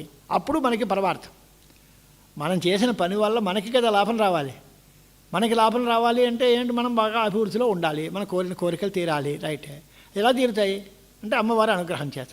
అమ్మవారి అనుగ్రహం ఎలా వస్తుంది అని అంటే నామసహస్ర కీర్తనం చేస్తే అమ్మవారి అనుగ్రహం వస్తుంది. అంచేత నామసహస్ర కీర్తనేన శ్రీమాతృ ప్రీతిం భావయేత్. అలా కనుక కాకపోతే ఈ వాక్యానికి అర్థమే కుదరదు. కొన్ని చోటుల్లో ఈ పని చెయ్యి అని చెప్పాలి, లేదా ఈ పని వద్దు అని చెప్పాలి, ఈ పని చేస్తే ఏం లాభం వస్తుంది అని చెప్పాలి. అలాగే చెప్పడం కోసం లలితా సహస్రనామం చాలా గొప్పది అని ఊరుకుంటే చాలదు. లలితా సహస్రనామం చాలా గొప్పది కనుక అలాంటి సహస్రనామ స్తోత్ర కీర్తనం చేసి మీరందరూ అమ్మవారి యొక్క అనుగ్రహాన్ని పొందండి, అమ్మవారికి ప్రీతిని కల్పించి అమ్మవారి కృపకి పాత్రులు కండి అనేది దీని అభిప్రాయము అని అర్థం. శ్రీమాతు ప్రియతయే తస్మాదనిశం కీర్తయేదిదం అని ఖాయంగా రాసేశారు శ్లోకంలోని. శ్రీమాతు ప్రియతయే అంటే జగదంబ ఆ లలితాపరా భట్టారిక యొక్క ప్రీతి కోసం దీన్ని అనిశం కీర్తయేదిదం. అనిశం అనే మాట కీర్తనం కేవలం ఒకసారి కాదు, పూర్తిగా నిత్యము చేయాల్సిందే. అంటే మనం సంధ్యావందనం కానీ అగ్నిహోత్రాలు కానీ ఎవరైతే అధికారులు యావజ్జీవ శృతి జ్యోతితి కర్మలు అంటారు, జీవితాంతం చేయాలి అని. అలాగే ఒక్కసారి చేసి ఊరుకోవడం కాదు, మనకి ప్రరోచన కోసం మనని తైలాలు చూపించడం కోసం శ్లోకార్థం వా పఠే నిత్యం అనే మాటలు ఉంటాయి. సహస్రనామం 1000 శ్లోకాలు చదవలేరు, 1000 మంత్రాలు చెప్పలేరు, ఏదో సగం లేదా దానిలో సగం లేదా ఒక శ్లోకం, కనీసం శ్లోకంలో ఒక పాదం ఎంతో అంతానండి చాలండి అనే మాట ఉంటుంది. కానీ అది చాలదు. అనిశం కీర్తయేదిదం, అనిశం అనే మాటకి ఎల్లవేళలా దీన్ని కీర్తించాలి అనే మాట ఉంది. దీనివల్ల ఇది కామ్యకర్మ లేక నిత్యకర్మ అనే విషయం తేలుతుంది. కర్మలు 3 రకాలు ఉంటాయి, నిత్యము, నైమిత్తికము, కామ్యం. ఇంకా ఉన్నాయి ప్రాయశ్చిత్తము, నిషిద్ధములు అవన్నీ ఉన్నాయనుకోండి. నిషిద్ధ కర్మలు ప్రాయశ్చిత్త కర్మల జోలికి మనం వెళ్ళకూడదు. ఇంకా నిత్యకర్మలు వదలకూడదు, కామ్యకర్మలు మానేయాలి, నైమిత్తిక కర్మ చేయాలి. నిత్య నైమిత్తికేరేవ కురువాణో దురితక్షయం, నిత్య నైమిత్తికాలు చేసి పాపాన్ని పోగొట్టుకోవాలి. కామ్యకర్మలు ఓపికంటే చేయొచ్చు, లేకపోతే పర్వాలేదు మానేయచ్చు. అగ్నిహోత్రము సంధ్యావందనము మొదలైనవి నిత్యకర్మలు. ఇప్పుడు ఈ లలితా రహస్యనామ స్తోత్ర పాఠం లేదా కీర్తనం ఇది నిత్యకర్మ నైమిత్తిక కర్మ అంటే 2 చెప్పాలి. నిత్య నైమిత్తికం కూడా అవుతుంది, నిత్యము అవుతుంది, కామ్యము కూడా అవుతుంది. కోరికతో చేస్తున్నాం, శ్రీమాతృ ప్రీతి కోసం చేస్తున్నాం కనుక కామ్యం. అనిశం కీర్తయేతని విధి ఉంది కనుక నిత్యం. ఇది నిత్యము కామ్యము కూడా అవుతుంది కనుక నిత్య కామ్య ఉభయ రూపం అనేది భాస్కర రాయల యొక్క నిర్ణయం. తేన అగ్నిహోత్రవత్ నిత్య కామ్య ఉభయ రూపం ఇదం కర్మేతి సిద్ధ్యతి అన్నాసి. నిత్యము కామ్యము కూడా. కామ్యేమతిస్యజ్యతామని ఉంది కదా, మరి శంకరులు చెప్పారు కదా, పూర్తి కేవలం కామ్యకర్మ అయితే వదిలేయాలి. కానీ ఇది నిత్యమైన కామ్యకర్మ కనుక దీన్ని వదలకూడదు, దీన్ని సేవించాల్సిందే అని అర్థం. దీనివల్ల ఏమవుతుంది మనకి అంటే సద్య ప్రసాదం కురుతే తత్ర సింహాసనేశ్వరి, అమ్మవారు వెంటనే సద్య అంటే తక్షణం మనకి ప్రసాదాన్ని కల్పిస్తుంది అనేటువంటి మాట చెప్పారు. అంటే అమ్మవారికి నవావరణార్చనలు, మహావిద్యాపారాయణలు చాలా ఉన్నాయి కదా, ప్రత్యేకంగా అమ్మవారి పూజా విధానాలు చాలా ఉన్నాయి. మనం ఇప్పుడు ఏదో నవచండీ యాగం చేస్తున్నారు, శృంగేరిలో సహస్రచండీ అయుత చండీ వరకు వెళ్ళి 10,000 మంది పారాయణలు చేసేటువంటి కార్యక్రమాలు కూడా మనం చూసాం. అలాంటివి చేయొచ్చు కదా. అంటే సాంగార్చనే సాంగజపే యత్ఫులం తదవాప్నుయాత్ ఉపాసనే స్తుతి అన్యాః పఠేద్ అభ్యుదయో హి సహాన్ జప పూజాద్యశక్తోపి పఠేన్నామసహస్రకం. అంటే జపం చేయాలి, జపాంతే కీర్తయేదిదం అనుంది. జపం చేసిన తర్వాత చివరిలో ఈ సహస్రనామం పారాయణం చేయటం అనేది ఉంది. ఎవరైనా మంత్రం తీసుకుంటే ఆ ముందు ఆ మంత్రాన్ని జపం చేసి చివరిలో సహస్రనామ స్తోత్ర పారాయణం చేసుకోవాలి. ఒకవేళ సాంగమైన అర్చన అది చేయలేకపోయినా కేవలం ఈ పారాయణ చేసిన ఆ జపము పూజ అన్నీ చేసిన ఫలితాలని కూడా పొందే అవకాశం ఉంటుంది. తకిమావి కనుక వేసే మాట అయితే అవన్నీ అభ్యుదయం వస్తుందే తప్ప పూర్తిగా ఈరంత ఫలితం రాదు. కనుక ఇదం నామసహస్రంతు కీర్తయేత నిత్యకర్మవత్, నిత్యకర్మలాగా దీన్ని చేసుకోవాలి అని చెప్పారు. ఇది ఎందుకు అని అంటే దానికి ప్రారంభం చెప్తున్నారు. పురాశ్రీ లలితాదేవి భక్తానాం హితకామ్యయా వాగ్దేవీ వశనీముఖ్యా సమాహూయ ఇదమబ్రవీత్. అంటే ఒకప్పుడు మనందరినీ తరించంపజేయాలి అంటే భక్తులందరికీ చాలా గొప్ప అనుగ్రహం చేయాలి అనేటువంటి ఒక ఆలోచనతో ఆ జగన్మాత అయిన లలితాపరాభట్టారిక భక్తుల యొక్క కోరిక, భక్తులకి హితం కల్పించాలి అనేటువంటి కోరికతో వశిని మొదలైనటువంటి వాగ్దేవతలందరినీ పిలిచిందట. వశిన్యాది వాగ్దేవతలు వాళ్ళు చాలామంది ఉన్నారు. ఆ వశిని మొదలైనటువంటి వాగ్దేవతలందరినీ పిలిచి వాళ్ళందరికీ కూడా ఒక పురమాయం చేసిందట. వాగ్దేవతా వశన్యాద్యా శృణుధ్వం వచనం మమ. మీరు చాలా రకాలైనటువంటి సామర్థ్యం, వాగ్విభూతి గలవాళ్ళు, మీరు వాగ్దేవతలు అయ్యారు. అంటే వాక్కులకి అధిపతులయ్యారు, పూర్తిగా వాగ్ వైభవం గలవాళ్ళు, చాలా గొప్ప ఇదే మన వాళ్ళు ఇప్పుడు చెప్పేస్తున్నాంగా ప్రవచన సమ్రాట్ అని, ప్రవచన చక్రవర్తి, ప్రవచన సార్వభౌమ, ఇవన్నీ ఎందుకు వచ్చాయి అంటే అమ్మవారి కృప. ఆ వాగ్దేవతలకే ఆ రకమైన సామర్థ్యం ఎలా వచ్చింది అంటే మమ ప్రసాదాత్ రాసిన మత్ప్రసాదేన ప్రోల్లసద్ వాగ్విభూతయ మద్భక్తానాం వాగ్విభూతి ప్రదానే వినియోజితా. మీకు ఈ సామర్థ్యం వచ్చింది, చక్కగా మాట్లాడే శక్తి, చెప్పవలసిన శక్తి, చెప్పగలిగిన శక్తి అది ఉన్నాయి. ఇవన్నీ నా భక్తులకు కూడా ఇవన్నీ కల్పించాలిగా.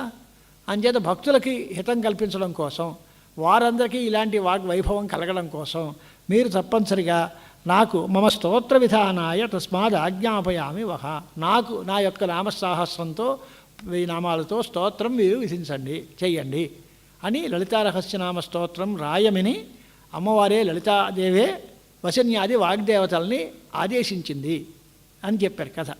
దీనికి కారణం ఏమిటి అని అంటే, మీరు నా అనుగ్రహం చేత మీరు వాగ్వైభవం గలవాళ్ళు అయ్యారు, కానీ నా భక్తులందరూ వాగ్వైభవం గలవాళ్ళు ఎలా అవుతారు అని అంటే, దానికి కారణమైన సహస్రనామ కీర్తనం చేసి వాళ్ళు బాగుపడాలి. దానికోసమని మీరు చక్కగా సహస్రనామ స్తోత్రం రాయండి అని పురమాయించింది. మమ స్తోత్ర విధానాయ తస్మాత్ ఆజ్ఞాపయామి వహ కురుధ్వనంకితం స్తోత్రం మమ నామసహస్రకై ఏన భక్తైస్తుతాయా మే సద్య ప్రీతి పరాభవేత్. అలాంటి సహస్రనామం మేము పారాయణ చేస్తే అలాంటి వాళ్ళందరికీ నాకు అత్యంతం ఆ భక్తులు కలిగేటువంటి భక్తులందరికీ పరమప్రీతితో నా అనుగ్రహం లభిస్తుంది. కనుక వాళ్ళందరికీ ఆ భక్తులు స్తోత్రం చేస్తే ఆ స్తోత్రం వల్ల నేను వాళ్ళందరి మీద దయ చూపిస్తాను ఉద్దేశంతో భక్తుల హితం కోసం ఈ సహస్రనామం మీరు రాయండి అనేటువంటి మాట అమ్మవారు ఆదేశించింది. హయగ్రీవ ఉవాచ ఇత్యాజ్ఞప్తా వచోదేవ్యః శ్రీదేవ్యాः లలితాంబయా రహస్యైః శ్రీదేవ్యా లలితాంబయా రహస్యైర్నామభిర్దివ్యైశ్చక్రుః స్తోత్రం అనుత్తమం. దీనికి రహస్య నామ సాహస్రం ఇది తద్విశ్రుతం పరం. అది వాళ్ళు వశన్యాది వాగ్దేవతలు అమ్మవారి ఆదేశం అనే ఉద్దేశంతో అత్యంత వాగ్వైభవం గలవాళ్ళు కనుక చాలా అందమైనటువంటి భాషతో, అది భాషాపరంగా చూసినా లలితా సహస్రనామం చాలా మధురంగా ఉంటుంది. మంచి గంభీరమైనటువంటి సిద్ధాంతం, దానిలో ఉండే అర్థం గొప్పది, దాని శబ్ద సౌష్ఠవం గొప్పది, భక్తి విశేషం గొప్పది, ఆ నిర్మాణం గొప్పది. అన్ని రకాలైనటువంటి లక్షణాలతో కూడినటువంటి స్తోత్రాన్ని వాళ్ళందరూ వ్రాశారు. దాని పేరేం పెట్టారు? సహస్ర రహస్య నామ సాహస్రం అనే పేరుతో పెట్టారు. లలిత రహస్య నామ స్తోత్రం. సహస్రనామం అనే మాట నేస్తున్నాం మనం, పూర్తిగా రహస్య నామ సాహస్రం ఇది తద్విశ్రుతం పర. ఒకసారి తత కదాచిత్ సదసి స్థిత్వా సింహాసనే అంబిక స్వసేవావసరం ప్రాదాత్ సర్వేషాం కుంభసంభవ అన్నారు. ఒకసారి అమ్మవారు మణిద్వీపంలో చక్కగా ఆ సింహాసనం మీద కూర్చుంది. సింహాసనేశ్వరి అని పేరు ఆవిడికి. సింహాసనం మీద కూర్చుంది. వీళ్ళందరూ వచ్చారు. అక్కడికి ఎంతమంది వచ్చారు, ఎలాంటి వాళ్ళు వచ్చారు అని అంటే, లక్ష్మీనారాయణానాంచ కోటయ సముపాగతా గౌరీకోటి సమేతానాం రుద్రాణామపి కోటయ. ఈ మాటకి అర్థం చూడండి. అనేక కోటి బ్రహ్మాండ జనని అని అమ్మవారి పేరు. ఒకచోట అక్కడికి వచ్చేసరికి లక్ష్మీనారాయణుల యొక్క దంపతులు కదా వాళ్ళు. లక్ష్మీనారాయణ యొక్క కోటిలు, 1,000,000 మంది లక్ష్మీనారాయణులు, 1,000,000 మంది శివపార్వతులు, 1,000,000 మంది గౌరీకోటి, ఇలాంటి వాళ్ళు. రుద్రాణామపి కోటయ, రుద్రులు 1,000,000 మంది, గౌరీ దేవతలు కొంతమంది 1,000,000 మంది, లక్ష్ములు కొంతమంది, అలాగే నారాయణుడు కొంతమంది. ఇలా చొప్పున లక్ష్మీనారాయణానాంచ కోటయ సముపాగతా గౌరీ కోటి సమేతానాం రుద్రాణామపి కోటయ. ఇవన్నీ వాళ్ళందరూ వచ్చారు. ఆవిడ అక్కడ సింహాసనం మీద కూర్చుంది. వీళ్ళందరూ సేవ కోసం వచ్చారు. అక్కడికి వచ్చేసరికి మంత్రిని దండిని ముఖ్యా సేవార్థం యా సమాగతా శక్తయో వివిధాకారా తాసాం సంఖ్యా నవిద్యతే. ఎంతోమంది దానిలో దివ్యౌఘములు, మానవౌఘములు, సిద్ధౌఘములు అనేటువంటి పేర్లతో పిలుస్తూ ఉంటారు. దివ్యౌఘము అంటే దిక్పాలకులైన దేవతలని దివ్యౌఘములు అంటారు. మానవులు అంటే పుణ్యం బాగా సంపాదించుకున్నటువంటి బ్రహ్మర్షులు, విశ్వామిత్రులు మొదలైన వాళ్ళు. సిద్ధులు అంటే సనకలు, సనంతనులు, సనత్కుమారులు మొదలైనటువంటి బ్రహ్మ విద్యావేత్తలు, బ్రహ్మిష్ఠులు, బ్రహ్మమానసపుత్రులు, సనక సనందనాథులు, వాళ్ళందరూ సిద్ధులు. వాళ్ళ యొక్క సముదాయం అంతా వచ్చారట. దానిలో దిక్పాలకులు, విశ్వామిత్రాది మహర్షులు, సనక సనందనాది యోగులు, వాళ్ళ యొక్క అశేషమైనటువంటి జనవాహిని అంతా అక్కడ చేరిందిట. వీళ్ళందరూ కూడా సప్తఋషులు, నారదాది మహర్షులు,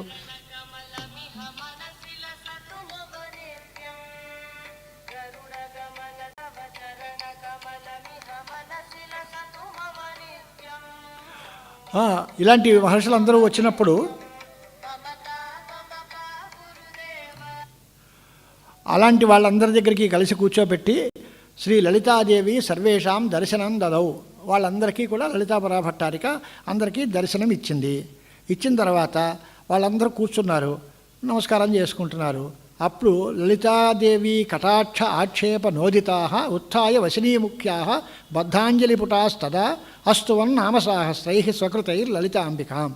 ఇప్పుడు వీళ్ళు కొత్తగా రాసినటువంటి లలితా సహస్రనామ స్తోత్రంతో లలితా పరాభట్టారికని వీళ్ళందరూ స్తోత్రం చేశారు. ఆ పెద్ద ప్రదర్శన అప్పుడు సమస్త విధమైన దేవతా బృందాలు, మహర్షులు, సిద్ధులు అందరూ ఉన్న సమయంలో అమ్మవారి యొక్క అనుగ్రహం చేత వశన్యాది వాగ్దేవతలు తను రాసుకున్నటువంటి ఈ లలితా సహస్రనామంతో అమ్మవారిని స్తోత్రం చేశారు. అప్పుడు చెప్పిన తర్వాత వాళ్ళు చెప్పారట అమ్మవారు, తతః ప్రోవాచ లలిత సదస్యాన్ దేవతాగణాన్ మమ ఆజ్ఞయైవ వాగ్దేవ్య చక్రు స్తోత్రం అనుత్తమం. ఇది వాళ్ళు ఏదో కొత్తగా రాశారు, వాళ్ళ పాండిత్యం చూపించడానికి వచ్చారు అని కాదమ్మా, ఇది నా ఆజ్ఞతో, నా ఆదేశం మేరకు ఈ వశన్యాది వాగ్దేవతలు దీన్ని రాయడం జరిగింది.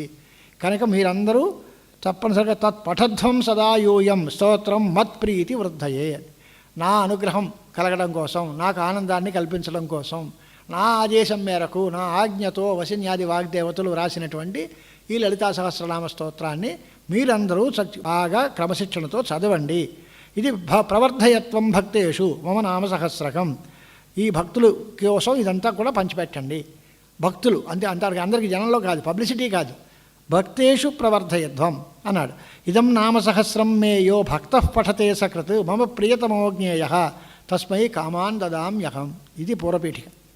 ఈ రకమైనటువంటి లలితా పరాభట్టారిక యొక్క ఆదేశం మేరకు వశన్యాది వాగ్దేవతలు వ్రాసినటువంటి ఈ స్తోత్రం రాయడానికి గల కారణం, ఇంతకుముందు ఎప్పుడు చెప్పకపోవడానికి కారణం, హయగ్రీవుడు అగస్త్యుడికి పరీక్షించి అమ్మవారి యొక్క ప్రేరణతో చెప్పడానికి కారణం, ఇదంతా పూర్వపీఠికలో మొత్తం జరిగింది.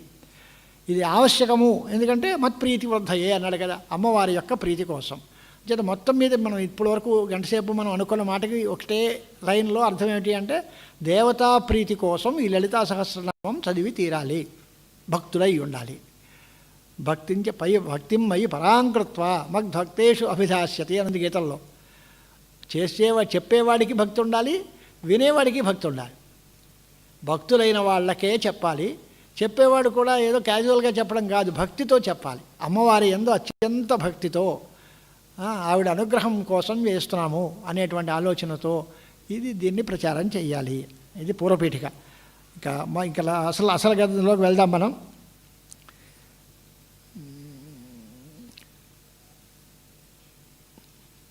ఈ ప్రపంచాన్ని ఒకసారి మనం పరిశీలిస్తే ఇది చాలా విశేషమైనటువంటి వేదాంత సిద్ధాంతాలన్నీ రాశారు ఈ వ్యాఖ్యానంలో. గురువుగారు ఆదేశం ఏంటి అంటే, లలిత రహస్యనామం పారాయణ చేయాలంటే మనం చెప్పక్కలేదు, అందరం కలిసి పారాయణ చేసేయచ్చు. మీరు శ్రీమాత శ్రీ మహారాజ్ఞి అంటే 1000 గొంతులు కలిపి నాతో ఇక్కడ చెప్పేసి వాళ్ళు ఉన్నారు చాలామంది. కానీ నామాలు ఒకటే కాదు, నామ వ్యాఖ్యానం అన్నారు.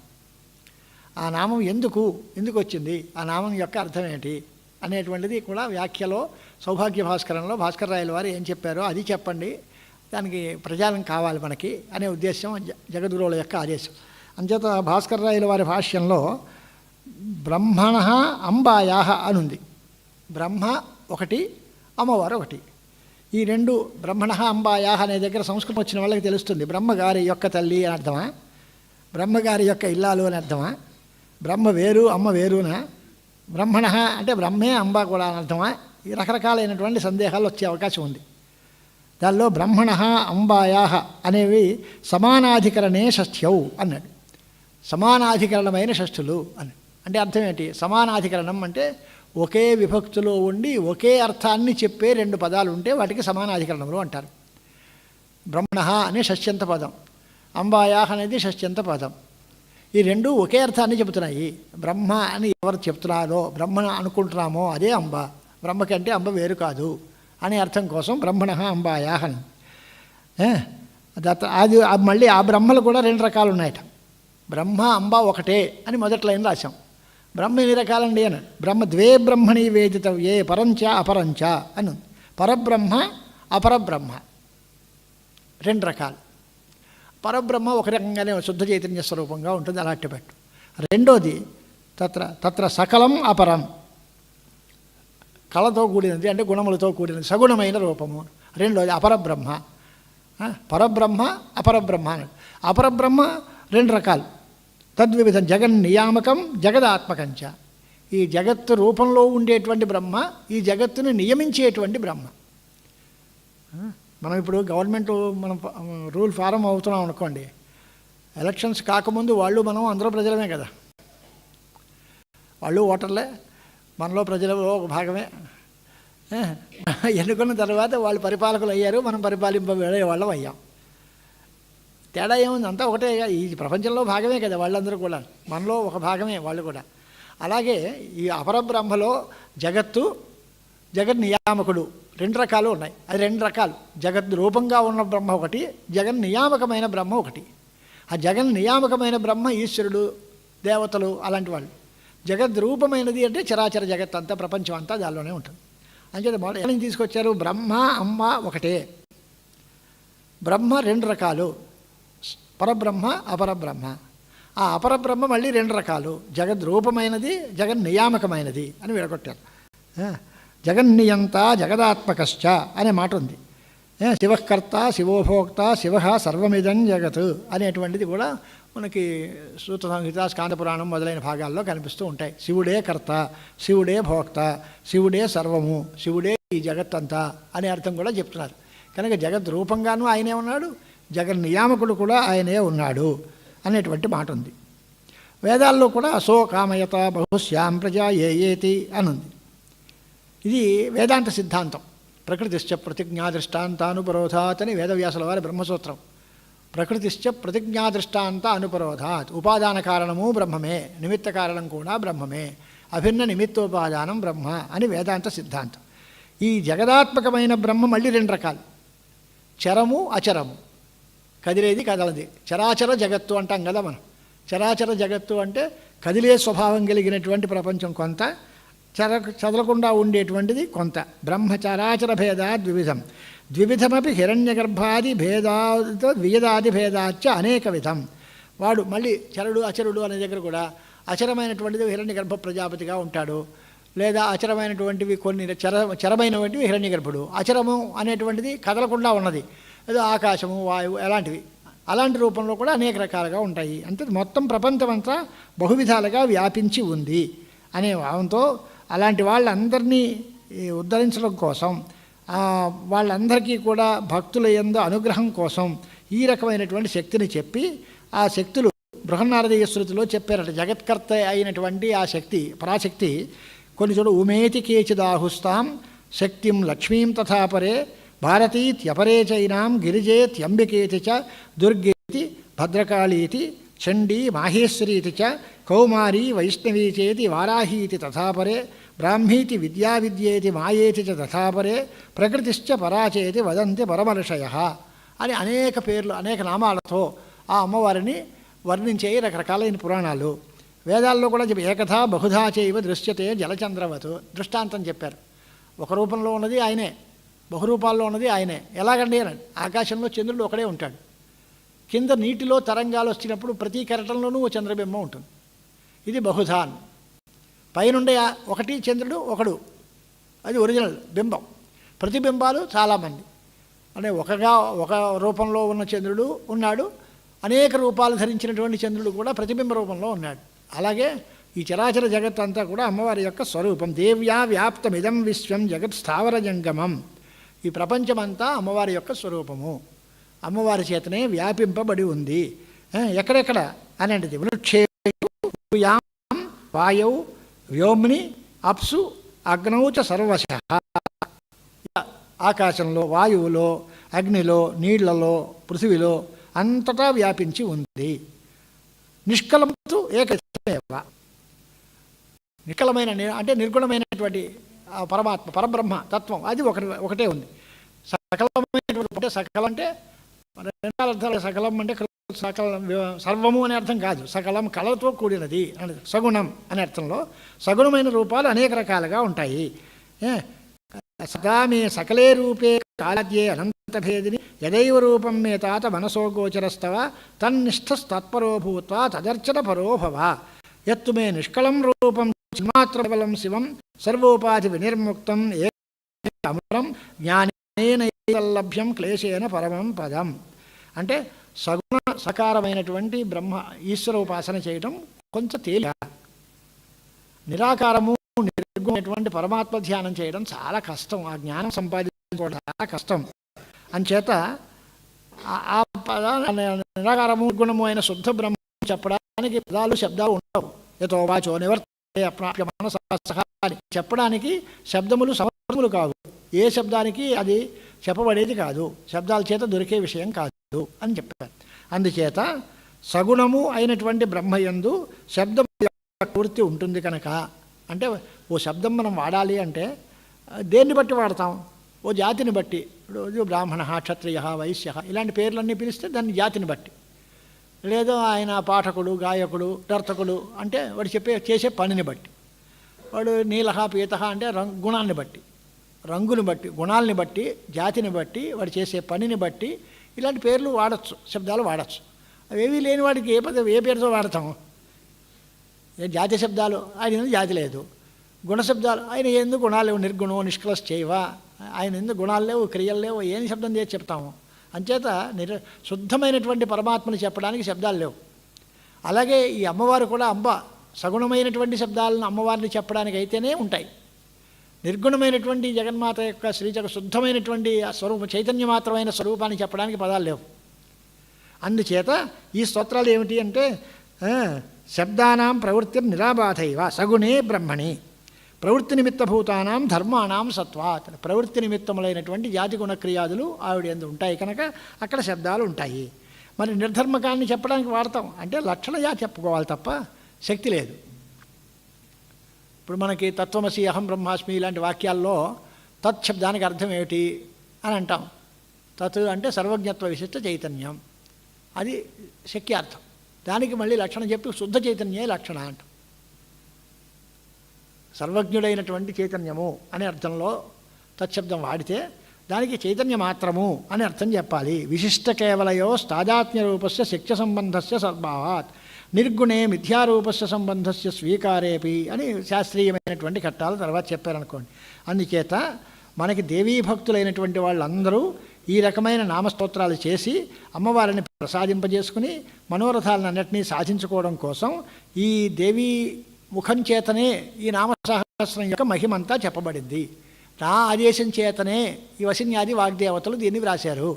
అంచేత మీరందరూ జాగ్రత్తగా శ్రద్ధగా వినండి అని ఆవిడే అందరికీ ఒక సమావేశం ఏర్పాటు చేసి ఆవిడే డిక్లేర్ చేసింది. ఇది ఆవిడ చెప్తే మేము చేసామని వీళ్ళు చెప్పడం కాదు, ఆవిడే స్వయంగా నేనే చెప్పాను, నేనే రాయమన్నాను, వాళ్ళందరూ ఇప్పుడు మన దగ్గర విన్నాము, నాకు చాలా ఆనందదాయకంగా ఉంది, నాకు తృప్తి పడ్డాను, దానికోసం మీరందరూ కూడా నా తృప్తిని కావాలి అనుకుంటే ఇది చేసుకోండి అనేటువంటి ప్రారంభం చేశారు. దానికోసమని భాస్కర భాష్యం ఈ మాత్రం మూలం చెప్పుకొని ఇప్పుడు నామ యొక్క వ్యాఖ్యలు చేయాలి. కొన్ని విశేషణవాచక శబ్దాలు ఉన్నాయి దీనిలో, కొన్ని పుల్లింగ శబ్దాలు ఉన్నాయి, కొన్ని స్త్రీలింగ శబ్దాలు ఉన్నాయి, కొన్ని నపుంసకలింగ శబ్దాలు ఉంటాయి. మరి వీటికి విశేషం ఏమని చెప్పాలి అని అంటే దానికి కూడా వ్యాఖ్యానంలో రాశారు. తేషు స్త్రీ నపుంసకలింగానాం విశేషణరూపత్వేన తేషాం క్రమేణ బ్రహ్మ ఇత్యాది సమర్పక పదాన్ని నిర్దిష్టాని పదానుసారీణ్యేవ హి లింగాని నతు వాస్తవికం బ్రహ్మణి ఏకమపి లింగం. అంటే ఈ లింగాలు ఆ పద విశేషణవాచకంగా ఉన్నాయి పేర్లు, దీనికి విశేషం ఏమిటి అని. ఈ విశేషణవాచక శబ్దం పుల్లింగంలో ఉంటే దీనికి విశేషమైన లింగం కూడా పుల్లింగలింగమైన చెప్పాలి. అంటే ఉదాహరణకి ఏదో సర్వజ్ఞ అన్నారనుకోండి, సర్వజ్ఞ బ్రహ్మ అనకూడదు, బ్రహ్మశబ్దం నపుంసలింగం, సర్వజ్ఞ పుల్లింగం. ఎలా కుదురుతుంది అంటే సర్వజ్ఞ చిదాత్మ పుల్లింగ శబ్దాన్ని విశేషంగా పెట్టాలి. ఏదో సర్వజ్ఞం అన్నాం అనుకోండి, అప్పుడు బ్రహ్మ అనాలి కానీ చిదాత్మ అనకూడదు. అంటే ఈ విశేషణము ఏ లింగంలో ఉందో దాన్ని బట్టి విశేషవాచక శబ్దాన్ని మీరు అదే లింగంలో ఉన్నటువంటి ఆ అర్థాన్ని చెప్పే శబ్దాన్ని ఊహించుకోవాలి. వాస్తవంగా బ్రహ్మయందు ఏ లింగాలు లేవు. ఈ విశేషణవాచక శబ్దాల్లో ఉండే లింగాలని బట్టి అవి మార్చడం కల్ప చేయడం కానీ, లేకపోతే పుం రూపం వా స్మరేత్ స్త్రీ రూపం వా విచింతయేత్ అథవా నిష్కల్ధ్యాయేత్ సచ్చిదానంద లక్షణం అని శేష్య నిర్దేశం చేయడం కోసమే ఈ రకమైన మాట చెప్పారు. నిష్కలమైనటువంటి ఆ బ్రహ్మను ధ్యానం చేయడం ఎలా అని అంటే 2 మార్గాలు ఉన్నాయి. సచ్చిదానంద లక్షణం, సత్ చిత్తు ఆనందం, అది ఆ నిర్గుణ పరమాత్మ యొక్క స్వరూపం అని ఒక అర్థం. ఓం తత్సదితి బ్రహ్మణ నిర్దేశ త్రివిధో మత అని, ఓం తత్సదితి నిర్దేశో బ్రహ్మణ త్రివిధ స్మృత అని భగవద్గీతా శ్లోకం. ఓం తత్ తత్ మనం చివరి చెప్పిన హరి ఓం తత్సత్ బ్రహ్మార్పణ వస్తూ అంటాం. ఇవి కూడా బ్రహ్మవాచ శబ్దాలు, నిష్కలమైనటువంటి ఆ బ్రహ్మను చెప్పేటువంటి శబ్దం. ఈ రకంగా అన్ని లింగమైనటువంటి ఒక శబ్దం ఏదైనా ఉందా, అన్ని లింగాల్లోనూ వాడడానికి వీలుగా ఉన్న శబ్దం ఏదైనా ఉందా అని విచారణ చేస్తే అలాంటి శబ్దం మనకి దొరికేది ఓం అనే ప్రణవ శబ్దం ఒకటే దొరుకుతుంది. తగ్మవన్నీ ఏదో ఒక లింగం, అది ఇది పుల్లింగం అని, అది స్త్రీలింగం అని, ఇది నపుంసలింగం అని విడకొట్టేస్తాం. కానీ పుల్లింగత్రయ సాధారణం, అన్ని లింగాల్లోనూ సమానంగా ఉండేటువంటి శబ్దం ప్రణవం. కనుక ముందు ఓంకారంతో ప్రారంభం చేసేయాలి. దానికి అర్థం ఏమిటి అంటే ఓం అంటే బ్రహ్మే అర్థం. మన ఉపనిషత్తుల్లో కూడా ఓమితి బ్రహ్మ, ఓం అనేది బ్రహ్మ వస్తువుకి పేరు, బ్రహ్మనే చెప్తుంది. ఓం తస్య వాచక ప్రణవ, తస్య పరమాత్మన యొక్క వాచకమైన శబ్దం ప్రణవము అని చెప్పారు. భగవతంజల యోగ సూత్రాల్లో కూడా అదే మాట ఉంది. అంచేత అది 3 లింగాల్లోనూ సమానంగా ఉంటుంది, బ్రహ్మను చెప్పే శబ్దం అవుతుంది. అలాంటి ఓంకారాన్ని ముందు వాడుకుంటూ ఉండాలి. ఆ తర్వాత దానిలో మళ్ళీ విడివిడిగా ఓంలో మళ్ళీ అకారము ఉకారము మకారము అని ఉన్నాయని కదా, దానిలో అకారం బ్రహ్మణో రూపం, ఉకారం విష్ణురూపవత్, మకారం రుద్రరూపం స్యాత్, అర్ధమాత్రం పరాత్మకం, వాచ్యం తత్ పరమం బ్రహ్మ, వాచక ప్రణవస్మృత అని ఓంకార నిర్వచనం చేశారు వ్యాఖ్యానంలో. దానిలో అకార ఉకార మకారములు, తర్వాత అర్ధమాత్ర ఇవన్నీ ఉంటాయి. దానిలో అకారము బ్రహ్మని చెబుతుంది, ఉకారం విష్ణువుని చెబుతుంది, మకారం రుద్రుని చెబుతుంది, ఆ చివర బ్రహ్మ అర్ధమాత్ర కాలం పరాత్మకమైన వాచ్యాన్ని చెబుతుంది. మొత్తం దానికి అందరికీ కలిపి పరబ్రహ్మము అవుతుంది. ఆ పరబ్రహ్మమును చెప్పడానికి ఓంకారం సమర్థం అవుతుంది అనేటువంటి మాట కూడా చెప్పారు. అలాగే ఇదే రకంగా సమస్తం యస్తం త్వాం శరణద గృణాతి ఓమితి పదం. ఉపనిషత్తుల్లో కూడా మనకు ఉంది, యదిచ్ఛంతో బ్రహ్మచర్యం చరంతి తత్తే పదం సంగ్రహేణ బ్రవీమి ఓమిత్యేతత్ అని ఉపనిషత్తుల్లో. ఎవరు దేనికోసం అందరూ ధ్యానం చేస్తారో, ఎవరు తపస్సు చేస్తారో, ఎవరు యోగాభ్యాసాలు చేస్తారో వాటన్నిటికీ సర్వే వేద యత్ పదమామనంతి తపాంసి చ సర్వాణి యద్వదంతి యదిచ్ఛంతో బ్రహ్మచర్యం చరంతి తత్తే పదం సంగ్రహేణ బ్రవీమి ఓమిత్యేతత్ అన్నాడు. వేదాలన్నిటికీ సారం ఏది, లేదా తపస్సులకన్నిటికీ గొప్ప ప్రయోజనం ఏది, దేనికోసం ఈ బ్రహ్మచర్యాది నియమాలన్నీ చేస్తున్నారు, అది ఏది అంటే అదేనండి ఓంకారవాచ్యమైన బ్రహ్మ అనే ఉపనిషత్తులు చెప్పాయి. అంచేత లింగత్రయ సాధారణమైన ప్రణవంతో ఈ అమ్మవారిని మనం మొట్టమొదట్లో ఉపాసన చేయాలి. ఓమితి ప్రాహలోకోయం తేన జ్ఞాతస్య వాచక. మామూలుగా అజ్ఞాతము అనేటువంటి అర్థం, అజ్ఞాతమైన అర్థాన్ని మనం తెలుసుకోవాలి అంటే ఓంకారం చేత తెలుసుకోవచ్చు. ఇది పూర్వపీఠిక. ఈ సందర్భంగా మనం అక్కడి నుంచి చెప్పిన తర్వాత అసలు గ్రంథం ఇక్కడ శ్రీమాత శ్రీ మహారాజ్ఞి శ్రీమత్ సింహాసనేశ్వరి చితగ్నికుండ సంభూత దేవకార్య సముద్యత ఉద్యద్భాను సహస్రాభా చతుర్బాహు సమన్విత రాగస్వరూప పాషాఢ్య క్రోధాకార అంకుశోజ్వల అని ఇవన్నీ పదాలన్నీ మనకు తెలిసిన పదాలు. ఇంక అసలు ప్రస్థానంలో మనం మొదలెడదాం. దానికి భాష్యకారులు ఏం రాస్తున్నారు అంటే, ప్రతి మనిషి లేదా ప్రతి ప్రాణి దుఃఖం వచ్చినప్పుడు తల్లిని స్మరిస్తుంది కదా, లోకంలో రివాజు కదా అది. లోకంలో ఎవరికైనా దుఃఖం వచ్చినప్పుడు ఆ దుఃఖం పోగొట్టుకోవడం కోసం అమ్మా అని అంటాం. తలనొప్పిగా ఉందంటే అమ్మ అంటాం, కాళ్ళలో ముళ్ళుగుచ్చుకున్నా అమ్మ అంటాం, ఆకలిస్తుంది అంటే అమ్మ అంటాం. ఏ రకమైన దుఃఖం వచ్చినా దుఃఖ దశలో అమ్మవారిని స్మరించుకోవడం న్యాయం. అనుభూతాస్తు మాతరః న తాపత్రయ వరణ సమర్థాః. మన కల్పించేటువంటి మాతృమూర్తులు అందరూ వీళ్ళందరూ ఏదో ఆకలిస్తే అన్నం పెట్టి ఆకలి తీర్చవచ్చు, లేదా ఏదో అమృతాంజనమో జండుబామో రాస్తారంటే రాయొచ్చు. కానీ తాపత్రయాన్ని పోగొట్టే శక్తి ఈ తల్లులకి లేదు కదా అని. తాపత్రయము అంటే ఆధ్యాత్మిక ఆధిభౌతిక ఆధిదైవికములైన 3 రకాల తాపాలు. ఆ 3 రకాల తాపాల వల్ల వచ్చేటువంటి దుఃఖాలని పోగొట్టే సమర్థురాలైన తల్లి ఎవరు అని అంటే ఆవిడ జగన్మాత, జగదంబిక అవ్వాలే తప్ప మామూలు వాళ్ళు కాదు. అనుభూతాస్తు మాతరః నా తాపత్రయ హరణ సమర్థాః. అంచేత దానికి ఏం చెయ్యాలి అంటే అలాంటి దురంతమైన దుఃఖాన్ని పోగొట్టేటువంటి సర్వోత్తమురాలైన జగన్మాత సచ్చిదానంద శివభిరక్ష సచ్చిదానంద స్వరూపమైనటువంటిది, పరమబ్రహ్మ స్వరూపమైనటువంటిది ఆ జగన్మాత మనకి అనుగ్రహం చెయ్యాలి. ఆ అనుగ్రహం చెయ్యాలి అంటే దానికోసం ఏం చెయ్యాలి? స్వస్మిన్ దయావత్వ ఆపాదనాయ మాతృత్వేనైవ స్తోతవ్యా. ఆవిడని మన మీద దయ చూపించాలి అంటే ఆవిడని నువ్వు జగదీశ్వరివి లేదా సింహాసనేశ్వరివి, మహారాక్షసుల్ని సంహరించిన వారి దానివి అని ఈ మాటలన్నీ చెబితే ఆవిడకి మన మీద దయ ఎందుకు కలుగుతుంది? నువ్వు మా తల్లివమ్మా మొదట్లో మాతృశబ్దంతో వాడితేనే దయ కలుగుతుంది. తకమా శబ్దాలు ఏవైనా అవ్వచ్చు, ఆ రాక్షసుని చెప్పావు, వీడికి దానం ఇచ్చావు, అవన్నీ వేరే విషయం. కానీ మన అందరి మీద ఆ తల్లి దయ చూపించాలి అంటే ఆవిడ్ని తల్లిగానే భావించాలి తప్ప ముందు మొట్టమొదటి పేరు మొదటి నామం ఏది అంటే ఆవిడ అందరికీ తల్లి అనేటువంటి మాటతోటి చెప్పారు. అంచేత జగన్మాత ఇవ స్వస్మిన్ దయావత్వాపాదనాయ మాతృత్వేనైవ స్తోతవ్యా.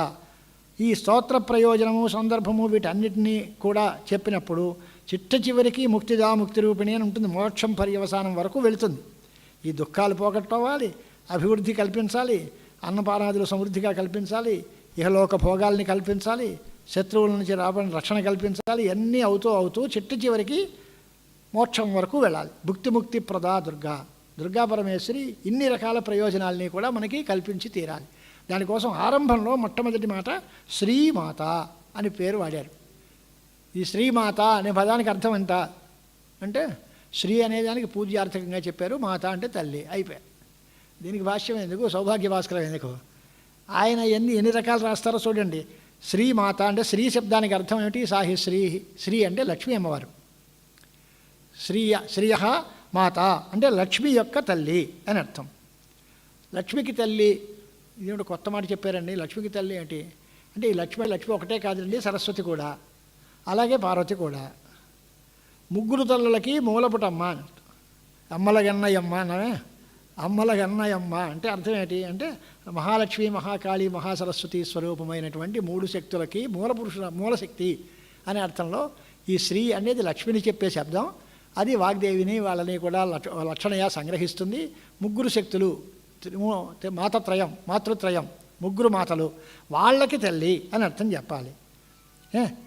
లక్ష్మీ, సరస్వతి, ధీ ఇవన్నీ వీళ్ళన్నిటిలోనూ కూడా శ్రీ శబ్దం వాడతారు. అంటే అద్వైత ఏమిటి అంటే వీళ్ళకి తల్లి అనడంతో ఈవిడ కూడా ఒక లక్ష్మి లాంటి ఒక దైవము లేదా సరస్వతి లాంటి ఒక దైవము, వాళ్ళతో సమానమైన కేడర్లో కూర్చోబెట్టదగింది కాదు, వాళ్ళకి తల్లి స్థానంలో ఉన్నటువంటి వాళ్ళకంటే సర్వోత్తమురాలైన స్థితిలో ఉన్నది అని అర్థం. అదేది గిరాన్ దేవి మాహు గృహిణీ ఆగమ విద హరే పత్ని పద్మాం హరసహచరీం అద్రితనయాం తురీయా కాపిత్వం దురధిగమ నిస్సీమ మహిమా మహామాయా విశ్వం భ్రమయసి పరబ్రహ్మ మహిషి అన్నారు శంకరాచార్యుల వారు. నిన్ను కొంతమంది నీర్దేవత అన్నారు, అంటే వాగ్దేవత అయిన సరస్వతి అన్నారు. కానీ మరి కొంతమంది గిరాం దేవి మాహు గృహిణీం బ్రహ్మగారి ఇల్లాలైన సరస్వతిగా కొంతమంది కొలిచారు. హరే పత్నీం పద్మాం అని కొంతమంది అన్నారు. మహావిష్ణువు ఇల్లాలైన లక్ష్మీ అమ్మవారు అని కొంతమంది అన్నారు. హర సహచరీం అద్రితనయాం శ్రీ పరమశివుడి యొక్క అర్ధాంగి అయినటువంటి హిమవత్పర్వతరాజపుత్రి పార్వతీ అమ్మవారు అని మరికొంతమంది అన్నారు. కానీ వాస్తవానికి నువ్వు వాళ్ళు లేవు కాదమ్మా. తురీయా కాపిత్వం అన్నాడు. నువ్వు వాళ్ళందరికంటే అతిరిక్తమైన దాన్ని, వాళ్ళందరికంటే మూలశక్తి అయినటువంటి ఎవరో, కాపి అంటే చెప్పడానికి వీల్లేని అఖండమైన అనిర్వచనీయమైన శక్తి స్వరూపం. దురధిగమ నిస్సీమ మహిమ, తెలుసుకోవడానికి అంతుపట్టడానికి అంతులేనటువంటి సామర్థ్యం కలిగిన ఆ మహాశక్తి స్వరూపం. నిన్ను మహామాయ అని పిలుస్తాము. దురధిగమ నిస్సీమ మహిమ మహామాయ విశ్వం భ్రమయసి పరబ్రహ్మ మహేషి. నువ్వెవరు? పరబ్రహ్మ యొక్క ఇల్లాలట. ఆ పరబ్రహ్మ అంటే రుద్రుడు కాదు, ఈ బ్రహ్మ విష్ణు మహేశ్వరులకి అందరికీ మూలపురుషుడైనటువంటి పరమాత్మ. ఆ పరమాత్మ యొక్క అర్ధాంగి అయినటువంటి పరబ్రహ్మ మహిషి మహామాయ అనే పేరుతోటి అవన్నీ ఆ పరాశక్తిని చెప్పారు శంకరాచార్యుల వారు. అంచేత వీళ్ళ ముగ్గురు తల్లులకి కూడా మూలం వీళ్ళందరికీ తల్లి స్థానంలో ఉన్నది. అంటే వీళ్ళకంటే చాలా కొన్ని కోట్ల రెట్లు ఎక్కువ సామర్థ్యం గలది, ఎక్కువ ప్రభావం గలది అనే అర్థం ఉంది. ఇప్పుడు దీనిలో ఇంకొక మాట కూడా చెప్పాలి. శ్రియం మాతి అనే అర్థం. మొదటి అర్థం పరబ్రహ్మమేషైన పరాభట్టారిక అనే అర్థం శ్రీమాత అనే పదానికి వచ్చింది. లేదా శ్రియం మాతి అంటే లక్ష్మీం పరిచ్ఛిన్నత్తి అని అర్థం. అని అంటే లక్ష్మిని, లక్ష్మి అనే మాటకి అర్థం సాహిశ్రీ రమృతా సతాం అని మోక్షం అర్థం. 3 వేదాలు, ఆ 3 వేదాలని పరిచ్ఛిన్నం చేసి వాళ్ళని అందరినీ కూడా మనకి అందజేసి ఆ వేద ప్రతిపాద్యమైన బ్రహ్మస్వరూపాన్ని చెప్పేది. ఉపనిషత్తుల్లో యో బ్రహ్మాణం విదధాతి పూర్వం యో వై వేదాంశ్చ ప్రహిణోతి తస్మై తగుంహదేవం ఆత్మబుద్ధి ప్రకాశం ముముక్షుర్వై శరణమహం ప్రపద్యే అనుంది. అంటే ఈ వేదాలని మనకి బ్రహ్మగారికి అందజేసి బ్రహ్మను ఆ పదాల్లో కూర్చోబెట్టి బ్రహ్మగారికి ఈ విజ్ఞానాన్ని అందరినీ అందజేసినటువంటి ఒక పరాశక్తి ఏదో ఉంది కదా, ఆ శక్తి శ్రియం మాతి పరిచ్ఛిన్నత్తి అనే అర్థం కూడా రాశారు. రెండో రకంగా ఇంకొక మాట ఏమిటి, శ్రియం అనే దానికి విషం అర్థం. శ్రియం విషం మాతి కంఠే స్థాపయతి ఇదివా అని అర్థం. శ్రీమాత అంటే విషాన్ని కంఠంలో స్థాపింపజేసుకున్నది. గరళకంఠుడు ఎవరు, విషం తాగింది ఎవరు, అమ్మవారా అయ్యవారా? అంటే మనకందరికీ తెలిసిన భాష పరమశివుడు. పరమశివుడు వేరు, ఆ పరాశక్తి వేరు కాదు, వాళ్ళిద్దరిది ఒకటే కనుక ఆ కంఠంలో విషాన్ని పెట్టుకుంది కనుక శ్రీమాత అనే అర్థం ఆవిడకు కూడా నప్పుతుంది. విషాన్ని కంఠంలో పెట్టుకున్నటువంటి మాట. మరి ఈ 2 పదాల్లోనూ కూడా శివశక్తి అభేదాత్ ప్రకాశ విమర్శోవా విశేష్య. శ్రీమాత అనే శబ్దం పుల్లింగంలో వ్యుత్పత్తి చెబుతున్నామా, లేక శ్రీమాత అనేది స్త్రీలింగంలో చెప్పినటువంటి శబ్దమా? అంటే తల్లి అనే అర్థంలో చెప్పిన మాతృ శబ్దం స్త్రీలింగం శ్రీమాత అంటే. కానీ శ్రియం మాతి పరిచ్ఛిన్నత్తి శ్రీమాత అంటే పుల్లింగ శబ్దం. ఇది దీనికి విశేషం ఏమిటి అంటే విమర్శము ప్రకాశము. విమర్శరూపిణి విద్యా వేదాది జగత్పశు విమర్శరూపిణి అనే అర్థంలో తర్వాత దీన్ని వివరణ చేస్తారు. ఆ విమర్శ రూప స్వరూపంలో ఉన్న జగన్మాత అనే అర్థం కూడా ఉంది. అంచేత ఇతో వా ఇమాని భూతాని జాయంతే ఏన జాతాని జీవంతి అనేటువంటి మాట చేత ఈ సర్వప్రపంచానికి ఐశ్వర్యము సంపాదించేటువంటి ఆ స్థితి ఆవిడే కనుక పూర్తిగా ఆవిడ్ని శ్రీమాత్రే నమః అనేటువంటి మాట మనం చెప్పుకోవాల్సి వస్తుంది.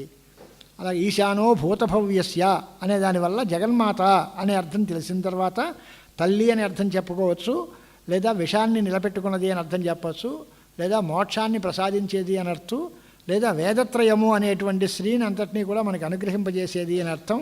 ఈ రకంగా అనేక అర్థాలు దీనిలో చెబుతూనే ఉంటారు. ఇది ఒక అర్థం శ్రీమాత అనేటువంటి మాట వ్యాఖ్యానం చేశాం. ఇక శ్రీ మహారాజ్ఞి అని రెండో మాట ఉంది. ఈ శ్రీమాత, శ్రీ మహారాజ్ఞి, శ్రీమత్ సింహాసనేశ్వరి ఈ 3 పదాల్లో చరాచర జగత్తు యొక్క సృష్టి స్థితి సంహారములకు కారణమైన పరశక్తి అనే అర్థం తెలుస్తోంది అని వ్యాఖ్యానం చేస్తాం. శ్రీమాత అనే దానివల్ల తల్లిగా ఉంది కనుక పుట్టుకకి కారణము అని అర్థం. అంటే సృష్టికర్తృత్వం చెప్పినట్టు అయింది. అదే శ్రీ మహారాజ్ఞి అనే దానికి అర్థం ఏమిటి అని అంటే ఈ జాయమానమైనటువంటి ఈ ప్రపంచాన్ని అంతటినీ రక్షించేది ఆ తల్లే అనే అర్థంలో శ్రీ మహారాజ్ఞి అంటే సకల ప్రపంచ జాత పరిపాలనే అధికృత అని అర్థం.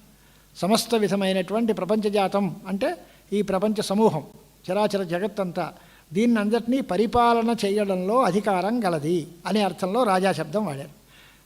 శ్రీమాత, శ్రీ మహారాజ్ఞి, శ్రీ మహారాజీ అని కాకుండా శ్రీ మహారాజ్ఞి అన్నారు. శ్రీ మహారాజ్ఞి అనేదానికి అర్థం ఏమిటి అంటే పశ్చాత్ మహశబ్దేన సమాసం. రాజన్ శబ్దం చేత నీపు చేసి రాజ్ఞి, మహతీచ సా రాజ్ఞీ చ మహారాజ్ఞి అని ఆన్మహత అనే వ్యాకరణ సూత్రాలు కూడా రాశారు ఆయన.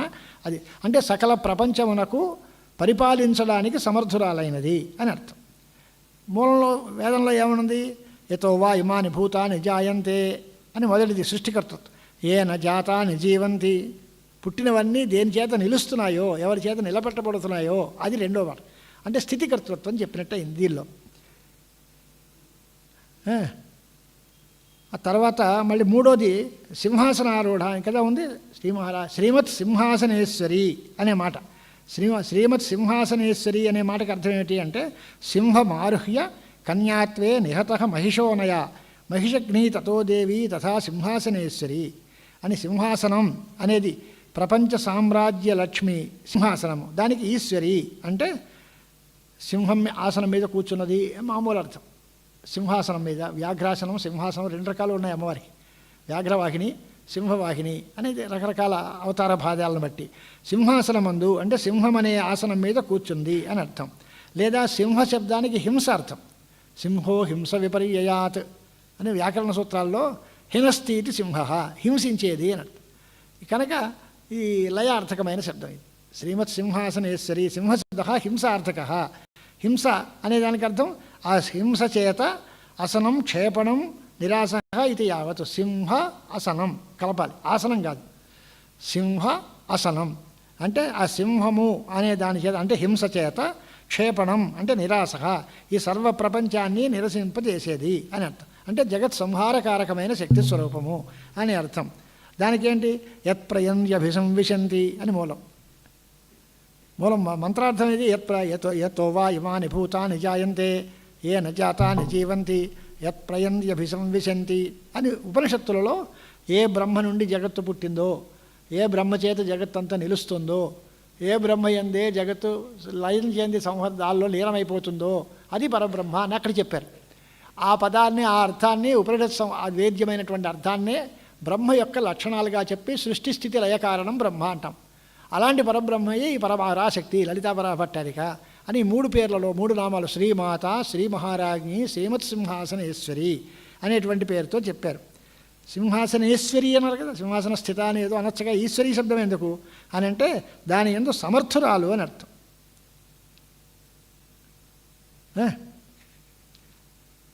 ఈ పంచసింహాసనగత కథం సా త్రిపురాపర అనేటువంటి వేరే రాసి ప్రథమం శృణు దేవేసి బ్రహ్మా సృష్టికరో యదా నిశ్చేతన అథ దేవేశీం తదా త్రిపురసుందరీం సమారాధ్య అభవత్కర్త సృష్టేస్తు పరమేశ్వరి. బ్రహ్మానంతం సమారాధ్య తపసా మహతా ప్రియే శక్రోభూత్ దేవరాజోయం పూర్వస్యాం దిశి పాలక అని పురాణాల్లో ఉండే కథలన్నిటినీ దీనికి ఉపక్రమంగా బలం చేయడానికి ఇచ్చారు. ఏమిటి అంటే మొట్టమొదట్లో బ్రహ్మగారిని సృష్టి చేయమని చెప్పారట. ఆయన ఏం చేయాలి, ఇక్కడ ఏం సామగ్రి లేదు, ఇప్పుడు వంట చేయండి అన్నారు అనుకోండి, అక్కడ బియ్యం పప్పు ఉప్పు లేదు, పొయ్యి లేదు, నీళ్లు లేవంటే ఏం చేయాలి, ఎలా చేయాలి అనిపిస్తుంది కదా. సామగ్రి ఏమీ లేకపోతే వంట చేయడం ఎలాగా? సృష్టి చేయడానికి ఆయన దగ్గర ఏమీ లేదు, అక్కడ ఉత్తి నీరు తప్ప. ఆయన నిశ్చేతనుడుగా ఉన్నట్ట పాపం, కొయ్యబారిపోయాడు. ఎలా చేయాలి సృష్టి, నాకు పని అప్పచెప్పారు, పని చేయడానికి ఇక్కడ ఏమీ ఏ రకమైన సాధనాలు లేవు, ఎలా చేయాలి అని ఉంటే అప్పుడు ఆయన నిశ్చేతన అథ దేవేశీం త్రిపురసుందరీం సమారాధ్య, త్రిపురసుందరిని ఆరాధన చేసి అమ్మా నువ్వే దారి చూపించాలి, నాకు ఈ పని అప్పచెప్పారు, ఎలా చేయాలో తెలియట్లేదు, చేయడానికి ఏమి కనపట్టలేదు అని అంటే ఆ త్రిపురసుందరి యొక్క అనుగ్రహం చేత సృష్టికర్తగా ఆయన తయారయ్యాడు. బ్రహ్మకి సృష్టి చేసే శక్తిని ప్రసాదించింది ఆ పరాదేవతే. అలాగే ఇంద్రుడు ఉన్నాడు, వాడు దేవరాజుగా అయ్యట, తూర్పు దిక్కుకి అధిపతిగా అయ్యాడు. ఎవరు వాడి సామర్థ్యమేనా అని అంటే వాడి సామర్థ్యం కాదు, వాడు అందరి చేత తన్నులు తినడమే తప్ప వాడికి ఒరిజినల్గా సామర్థ్యం లేదు. అమ్మవారి యొక్క కృపచేతనే వాడు అంత సమర్థుడయ్యాడు. పూర్వస్యాందిశి పాలక శక్ర అభూత్ దేవరాజోయం తదా ప్రసన్నా త్రిపుర పూర్వసింహాసనే స్థిత. ఆ తూర్పు దిక్కున సింహాసనంలో కూర్చుని ప్రసన్నురాలై ఆ అమ్మవారు ఆ ఇంద్రుడి మీద అనుగ్రహం చూపించి నాయన నువ్వు యోగక్షేమం చేసుకో, జాగ్రత్తగా ఉంటుంది అన్నారు. ఈ 3 మాటలు భాస్కర్ రాయల వారు ఉపసంహారం చేస్తారు. ఏవం త్రిభిర్నామభి సృష్టి స్థితి ప్రళయ కర్తృత్వేన బ్రహ్మ లక్షయిత్వా ప్రకృత పురాణోక్త మాతృప్రాదుర్భావాది కథాక్రమం ప్రాయేణ ఆశ్రయన్నేవ తిరోధాన అనుగ్రహాపరపర్యాయ బంధమోక్ష ప్రతిపాదత్వేనాపి సప్రపంచం లక్షయితుం ఉపక్రమతే. ఈ 3 పదాలతో అంటే శ్రీమాత, శ్రీ మహారాజ్ఞి, శ్రీమత్ సింహాసనేశ్వరి అని ఈ 3 పదాలతో 3 నామాలతో ఆ జగన్మాత యొక్క స్వరూపం చెప్పేశారు. సృష్టి స్థితి లయానికి కారణము అని చెప్పేశారు. మరి ఈయన అడిగినప్పుడు శ్రీమాతు ప్రాదుర్భావం చెప్పావు అన్నాడు కదా. ప్రాదుర్భావం ఏమిటి, ఇంకా పరాశక్తికి ప్రాదుర్భావం ఎందుకు వస్తుంది? ఆ ప్రాదుర్భావము మొదలైనటువంటి కథలు కావాలి కదా. ఆ కథలన్నింటినీ కూడా చెప్పాల్సి వస్తుంది.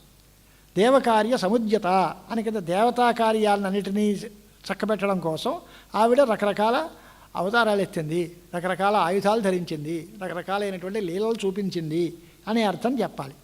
వెనక చెప్పినవి 3 సృష్టి స్థితి లయాలు. ఇప్పుడు దానికి యాడ్ చేయాలి. తిరోధానము అనుగ్రహము రెండు కూడా కలపాలి. తిరోధానము అనుగ్రహము అంటే అర్థం ఏంటండి అన్నాడు. తిరోధాన అనుగ్రహ అపరపర్యాయ బంధ మోక్షప్రదత్వేనాపి. తిరోధానము అంటే బంధము, అనుగ్రహము అంటే మోక్షము. మనకి బంధాన్ని కల్పించేది ఆ తల్లే, మనకి మోక్షాన్ని కల్పించేది కూడా ఆ తల్లే.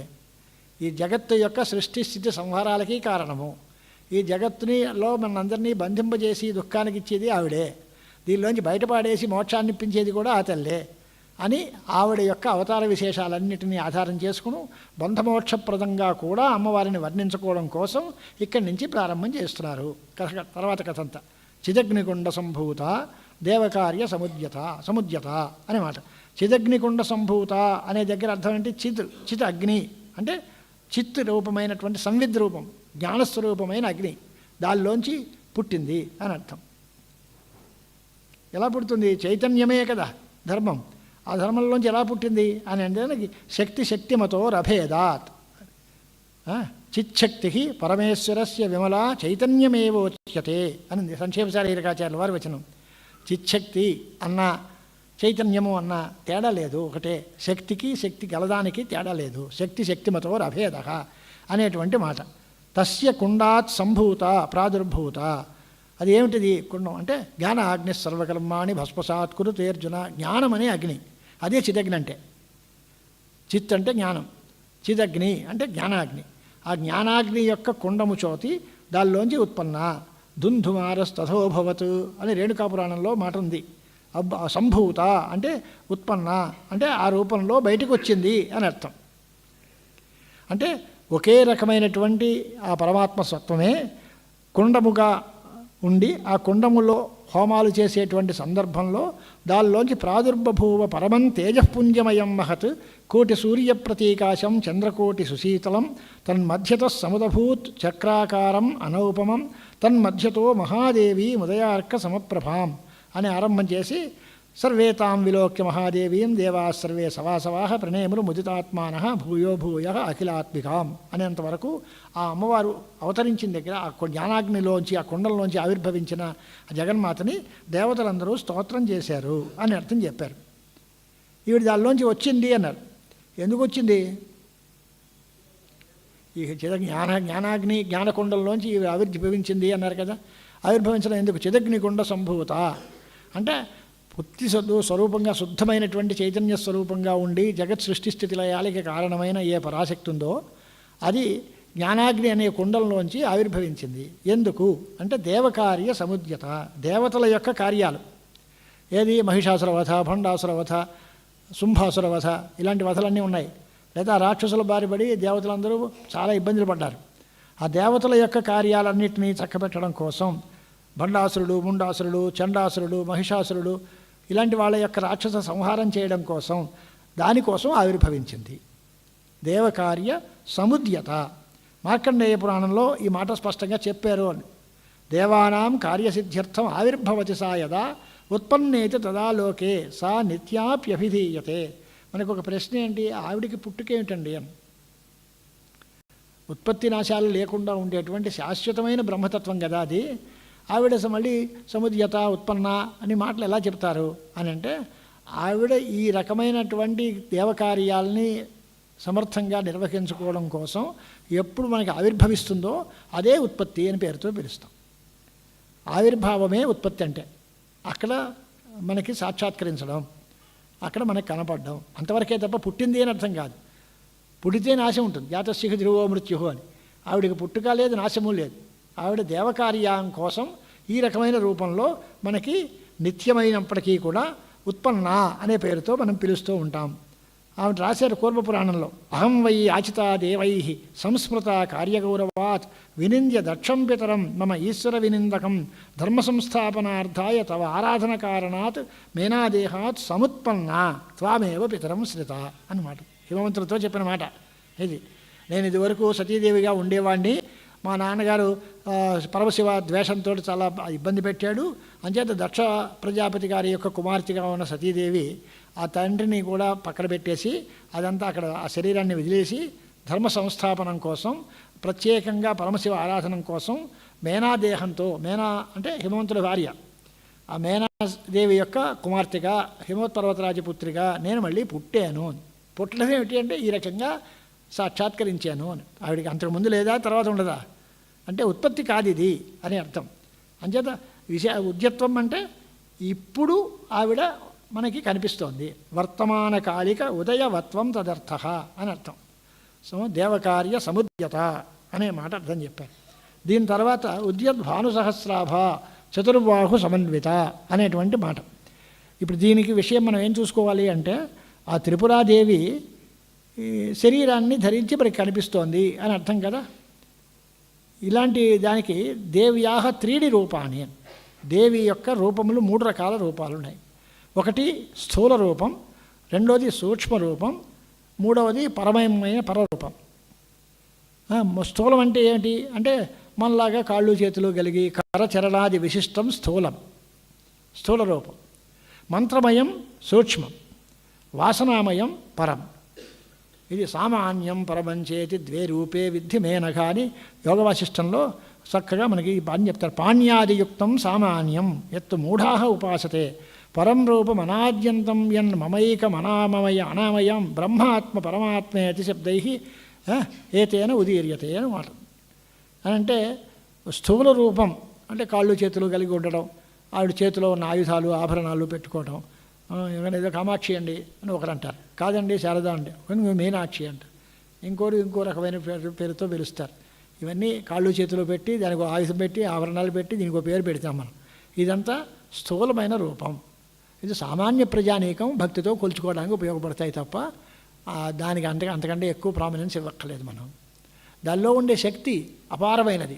దానికి కాళ్ళు చేతులు అపానిపాదో జవనో గృహీత పశ్యత్య దక్షస్వ శృణోత్య కర్లహ అని వేదాంతాల్లో చెప్పే మాట. దానికి కాళ్ళు చేతులు ఉండవు, కళ్ళు లేవు కానీ చూస్తుంది, చెవులు లేవు కానీ వింటుంది, కాళ్ళు లేవు కానీ పరిగెడుతుంది.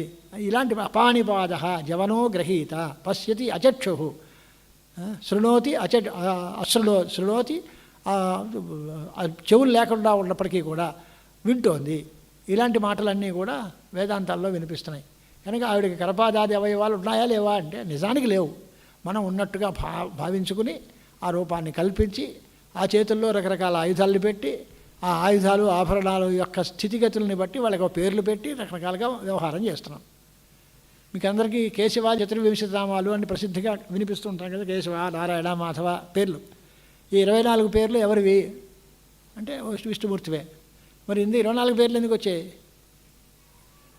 అని అంటే ఆ శంఖచక్ర గదా పద్మాలులోవి ఏ చేతిలో ఏది ఉంటే దాని తాలూకు అంకెల్ని బట్టి ఈ పేర్లు వస్తాయి.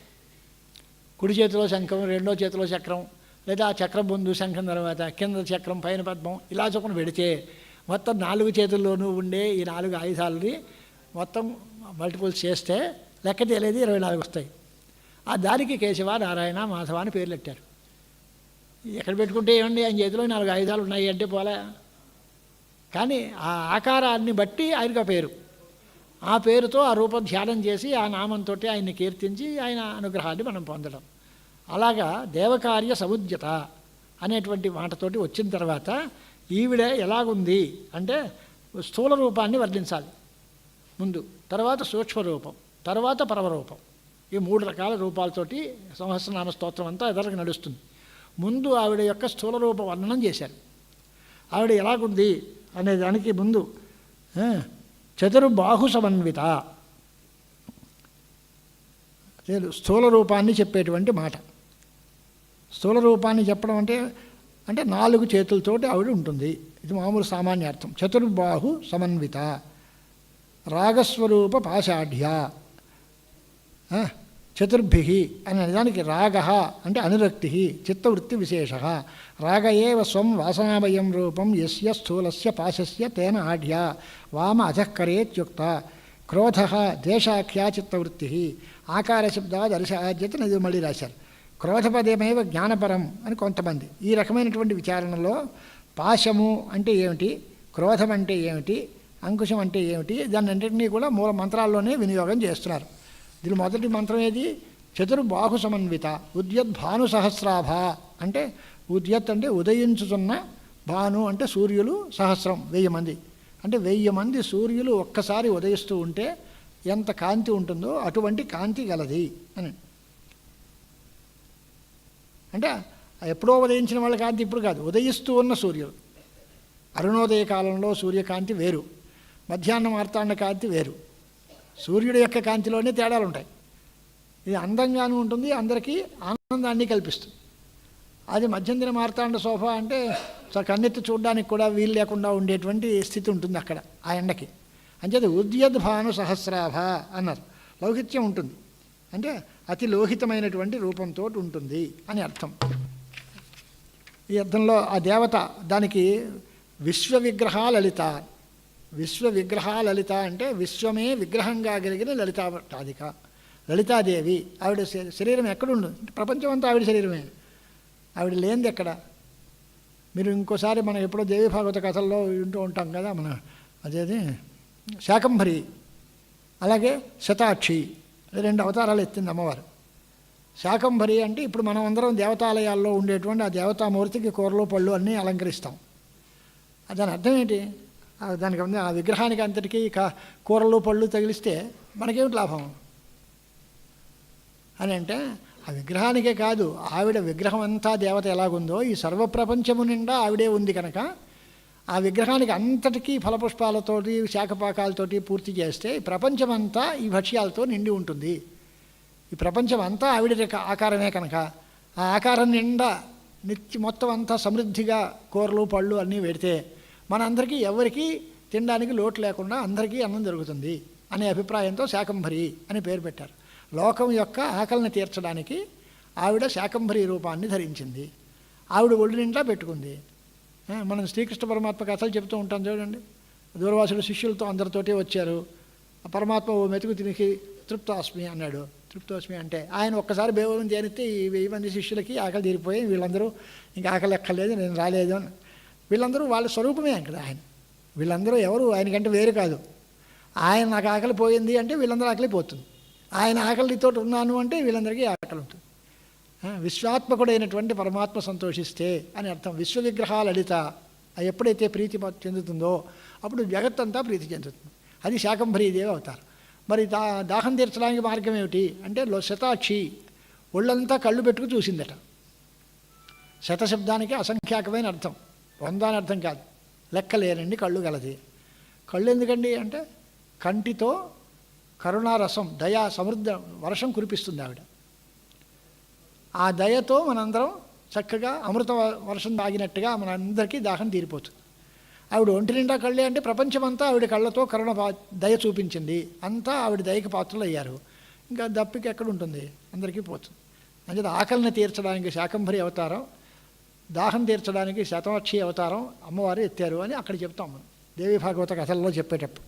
అలాగా ఇక్కడ కూడా ఉద్యద్భానుసహస్రాభ చతుర్బాహు సమన్విత. ఈ చతుర్బాహు సమన్విత అనే దగ్గర ధ్యానం కోసం చెప్పాం. ఈ 4 చేతులు ఉన్నాయి, ఒక్కొక్క చేతిలోనూ ఏ రకమైనటువంటి ఆయుధాలు ఉన్నాయి అనేటువంటి పేరు కూడా మనం చెప్పుకుంటూ ఉండాలి. దానికోసమే తర్వాత గ్రంథాలన్నింటినీ కూడా దాన్నే వివరిస్తున్నారు. సంకల్ప వికల్పాత్మకమైన క్రియారూపమైన మనస్సే రూపముగా గలది. అలాగే మనోరూప ఇక్షు కోదండ. మనస్సు అనేటువంటిదే ఇక్షువు, రాగం అనేటువంటిదే పాశము, క్రోధం అనేదే అంకుశము. ఇలాంటివి పంచతన్మాత్ర సాయక బాణాలు. ఆవిడ చేతిలో ఉన్నవేమిటి అంటే బాణము, పాశము, అంకుశము, ఇక్షుకోదండములు పంచతన్మాత్రలు. అంటే ధనుర్బాణాలు పెట్టుకుంది, పాశము అంకుశము పెట్టుకుంది. 4 చేతుల్లో 4. అవి ఏవేమిటి అనేదానికి వాటిని మనకి విషయాలు పూర్తిగా మనకి చెప్పడం కోసం చెప్పారు. పాశం అంటే ఏమి అర్థం అంటే ఇచ్ఛాశక్తిమయం పాశం, అంకుశం జ్ఞానరూపిణం, క్రియాశక్తిమతే బాణధనుషి అని 4 మాటలు. ఇచ్ఛాశక్తి, జ్ఞానశక్తి, క్రియాశక్తి గలగా ఉంటాయి. ఇచ్ఛాశక్తి గలది పాశం, జ్ఞానశక్తి మాత్రంగా ఉన్నది అంకుశం, క్రియాశక్తితో కూడినవి బాణము ధనుస్సు. ఈ పంచ తన్మాత్ర సాయక అని పంచపుష్పాలు సాధనంగా గలది అని అర్థం. అంచేత మనోభవేత్ ఇక్షుధను పాశ రాగ ఉదీరిత. మనస్సు అనేది ధనుస్సు, పాశము అనేది దాని యందు ఉండే ప్రేమ రాగం, ద్వేషం అంకుశము, పంచతన్మాత్రా పుష్పసాయకా అనేటువంటిది పంచబాణాలు. ఇవి ఈ రకంగా ధనుర్బాణాలు, పాశాంకుశాలు 4 చేతులతోటి పెట్టుకున్నది అని 4 చేతులు 4 ఆయుధాలు అని మాట చూపించారు. మనోరూపేక్షు కోదండ పంచ తన్మాత్ర సాయక. తర్వాత నిజ అరుణ ప్రభాపూర మధ్య బ్రహ్మాండ మండల చంపకాశోక పున్నాగ సౌగంధికల సత్కచ అని అమ్మవారి యొక్క వర్ణనమంతా తర్వాత ప్రారంభం చేస్తున్నారు. దీనిలో నిజ అరుణ ప్రభాపూర మధ్య బ్రహ్మాండ మండల, తన యొక్క ఎర్రటి కాంతి, ఆ కాంతి ప్రవాహంలో మునిగిపోయేటువంటి బ్రహ్మాండ మండలం గలది. ఈ బ్రహ్మాండాన్ని అంతటినీ తన యొక్క ఎర్రటి అరుణప్రభ అంటే ఎర్రటి కాంతితో ముంచెత్తుతోంది అని అర్థం. చంపక అశోక పున్నాగ సౌగంధిక లసత్ కచ అని. ఈ చంపకాలు, పున్నాగాలు, అశోకాలు ఇవన్నీ మంచి మంచి పుష్పాలు కదా. ఆయా పుష్పాల యందు నిరూఢమైనటువంటి పదాలు ఇవన్నీను. అలాంటి వాటి యందు, పుష్పముల యందు స్వీయ పరిమళాపాదకమైన కచము అంటే కేశపాశము. అంటే సాధారణంగా ఆడవాళ్ళు పువ్వులు పెట్టుకుంటారు తలలో, ఎందువలన వాటి పరిమళం తలకి అద్దుతుందని, వీళ్ళు అందంగా మంచి పరిమళభరితంగా ఉంటారని వాళ్ళ అందం కోసం పెట్టుకుంటారు. కానీ వాళ్ళకి ఈ సౌగంధిక లసత్ కచ అంటే పుష్పముల యందే స్వీయ పరిమళాన్ని ఆవిడిచ్చింది అని అర్థం. అంటే ఆవిడ వాళ్ళ పుష్పాలకి సౌరభం ఉంది, ఆ సౌరభం చేత అమ్మవారి కేశాలకి సౌరభం వచ్చిందని కాదు, రివర్స్. అమ్మవారి యొక్క శిరస్సు మీద పెట్టుకోవడం వల్ల ఆ పుష్పాలకి అంతటి పరిమళం వచ్చింది. చంపకము, అశోకము, పున్నాగము మొదలైనటువంటి పుష్పములకు సౌగంధికాన్ని ప్రసాదించేటువంటి కేశపాశం గలది అని అర్థం చెప్పారు. కురువింద మణిశ్రేణి కనత్ కోటీర మండిత. కురువింద మణిశ్రేణి కనత్ కోటీర మండిత అని తర్వాత పదం.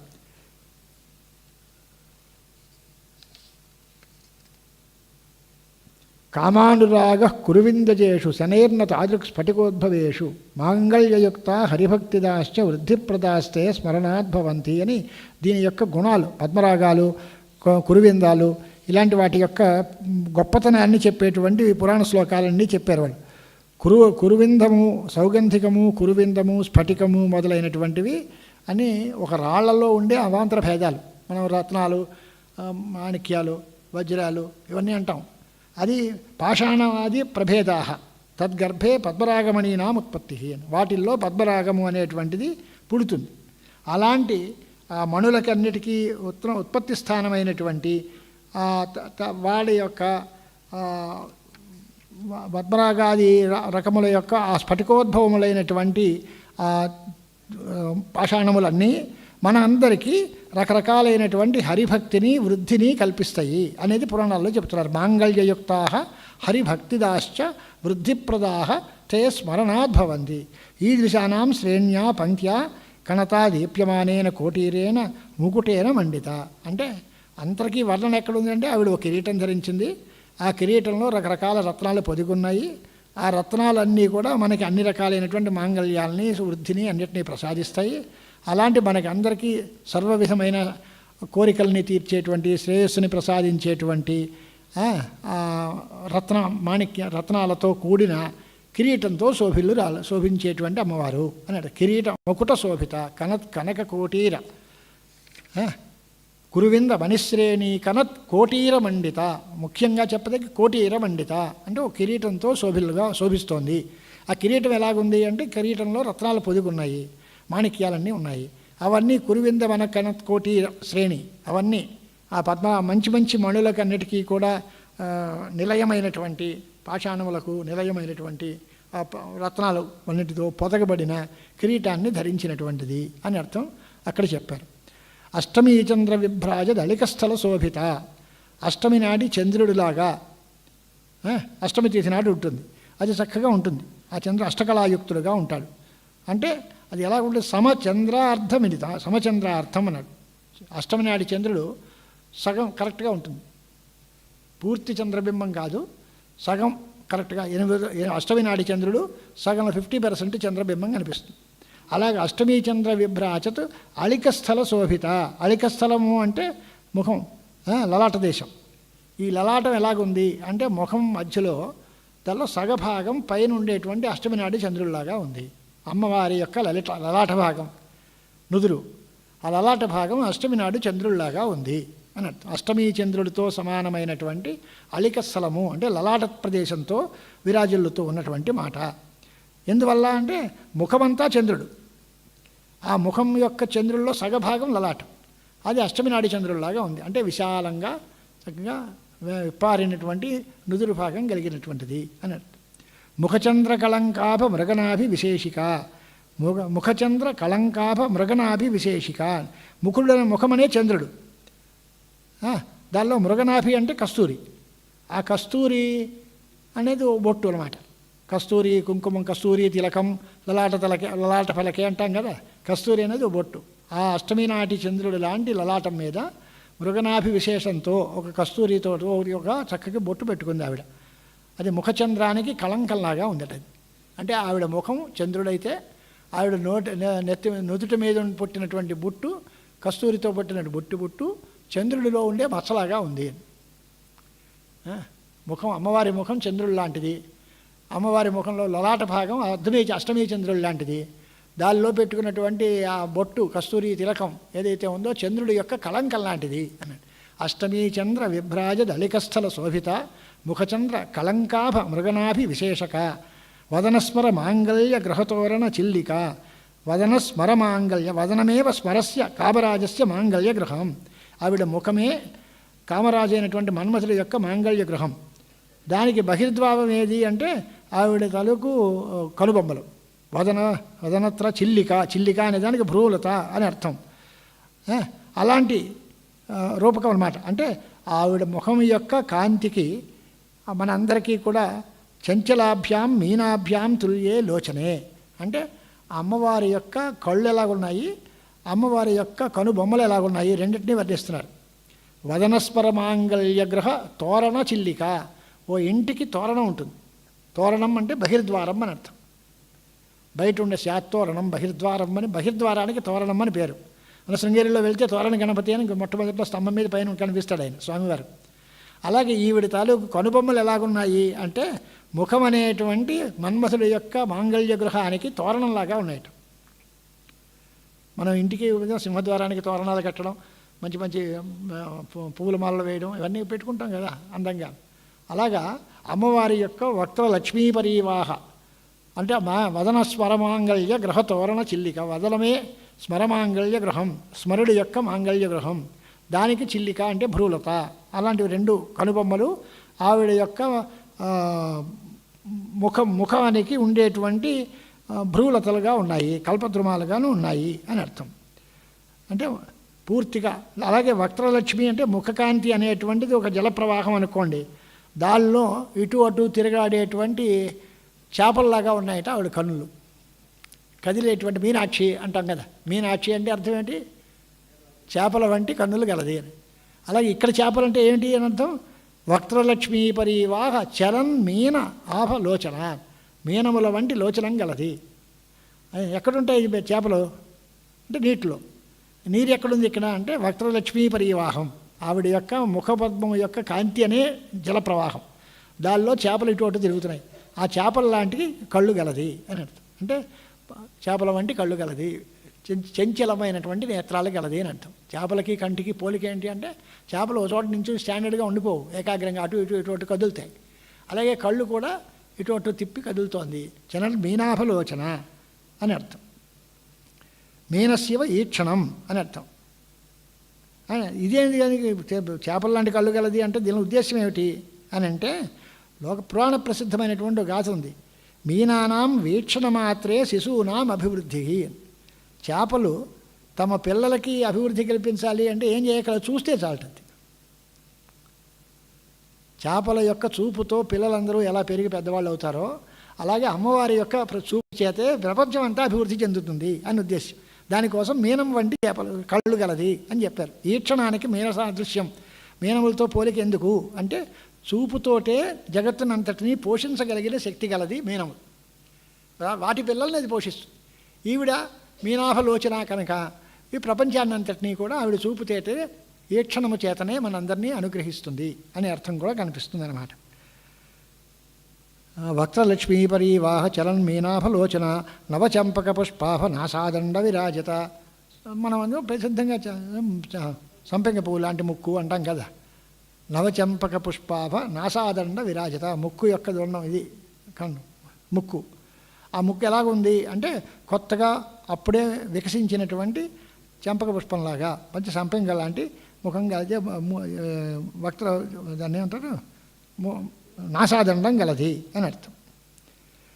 తారాకాంతి తిరస్కారి నాసాభరణ భాసుర, దాని మీద ముక్కుకు ఒక నత్తు పెట్టుకుంది ఆవిడ, దానికి ముక్కర అంటాం తెలుగులో, అంటే ముక్కుకు పెట్టుకునేటువంటి ఆభరణం. అది ఎలాగుంది అంటే తారాకాంతులన్నింటినీ కూడా తిరస్కరిస్తోంది. అంటే నక్షత్రముల యొక్క కాంతులన్నింటినీ కూడా తిరస్కరించేటువంటి నాసాభరణం యొక్క కాంతితో ప్రకాశించే స్వభావం గలది. కదంబ మంజరీక్లుప్త కర్ణపూర మనోహర. ఇలాగున్నాయి. మనం 8 అయిపోయింది కనుక ఇది రేపటికి స్థూల రూపాన్ని అంతటినీ రేపు పూర్తి చేద్దాం. అది మొత్తం శిరస్సు దగ్గర నుంచి పాదాల వరకు ఉండేటువంటి సమస్త విధమైన వర్ణనం అంతా చేస్తారు. ఆ తర్వాత శ్రీమన్నగర నాయిక అనే దగ్గర తర్వాత మళ్ళీ వేరే వేరేగా ఎక్కడి నుంచి ఉంది అనేది అని ప్రారంభం చేసి తర్వాత దేవఋషి గణ సంఘాత స్తూయమాన ఆత్మవైభవ వరకు ఈ వర్ణన స్థూల వర్ణనం. తర్వాత దేవకార్యములు భండాసుర వధోయుక్త శక్తి సేనా సమన్విత దగ్గర నుంచి తర్వాత భాగం చేత ఈ రకమైనటువంటి అమ్మవారి వర్ణనలో భాస్కర్ రాయల వారి భాష్యం మనకి చాలా విశేషం. ఆ విశేషంగా భాస్కర్ రాయల భాష్యాన్ని అర్థం చేసుకుంటూ ఆ నామం చదివితే, ఆ అర్థంతో సంభావన చేసుకుంటూ అమ్మవారి నామం చదివితే వచ్చే ప్రీతి, దానివల్ల మనకు కలిగేటువంటి అమ్మవారి అనుగ్రహం చాలా విశేషంగా ఉంటుంది. కనుక ఆ రకమైన విశేష అనుగ్రహం మనకు అందజేయాలనే ఉద్దేశ్యంతో జగద్గురు శ్రీ శ్రీ భారతీ తీర్థ మహాస్వాముల వారు, తత్కరకమల సంజాతులు జగద్గురు శ్రీ శ్రీ విధుశేఖర భారతీ మహాస్వాముల వారు మనకి ఇచ్చినటువంటి గొప్ప అవకాశం.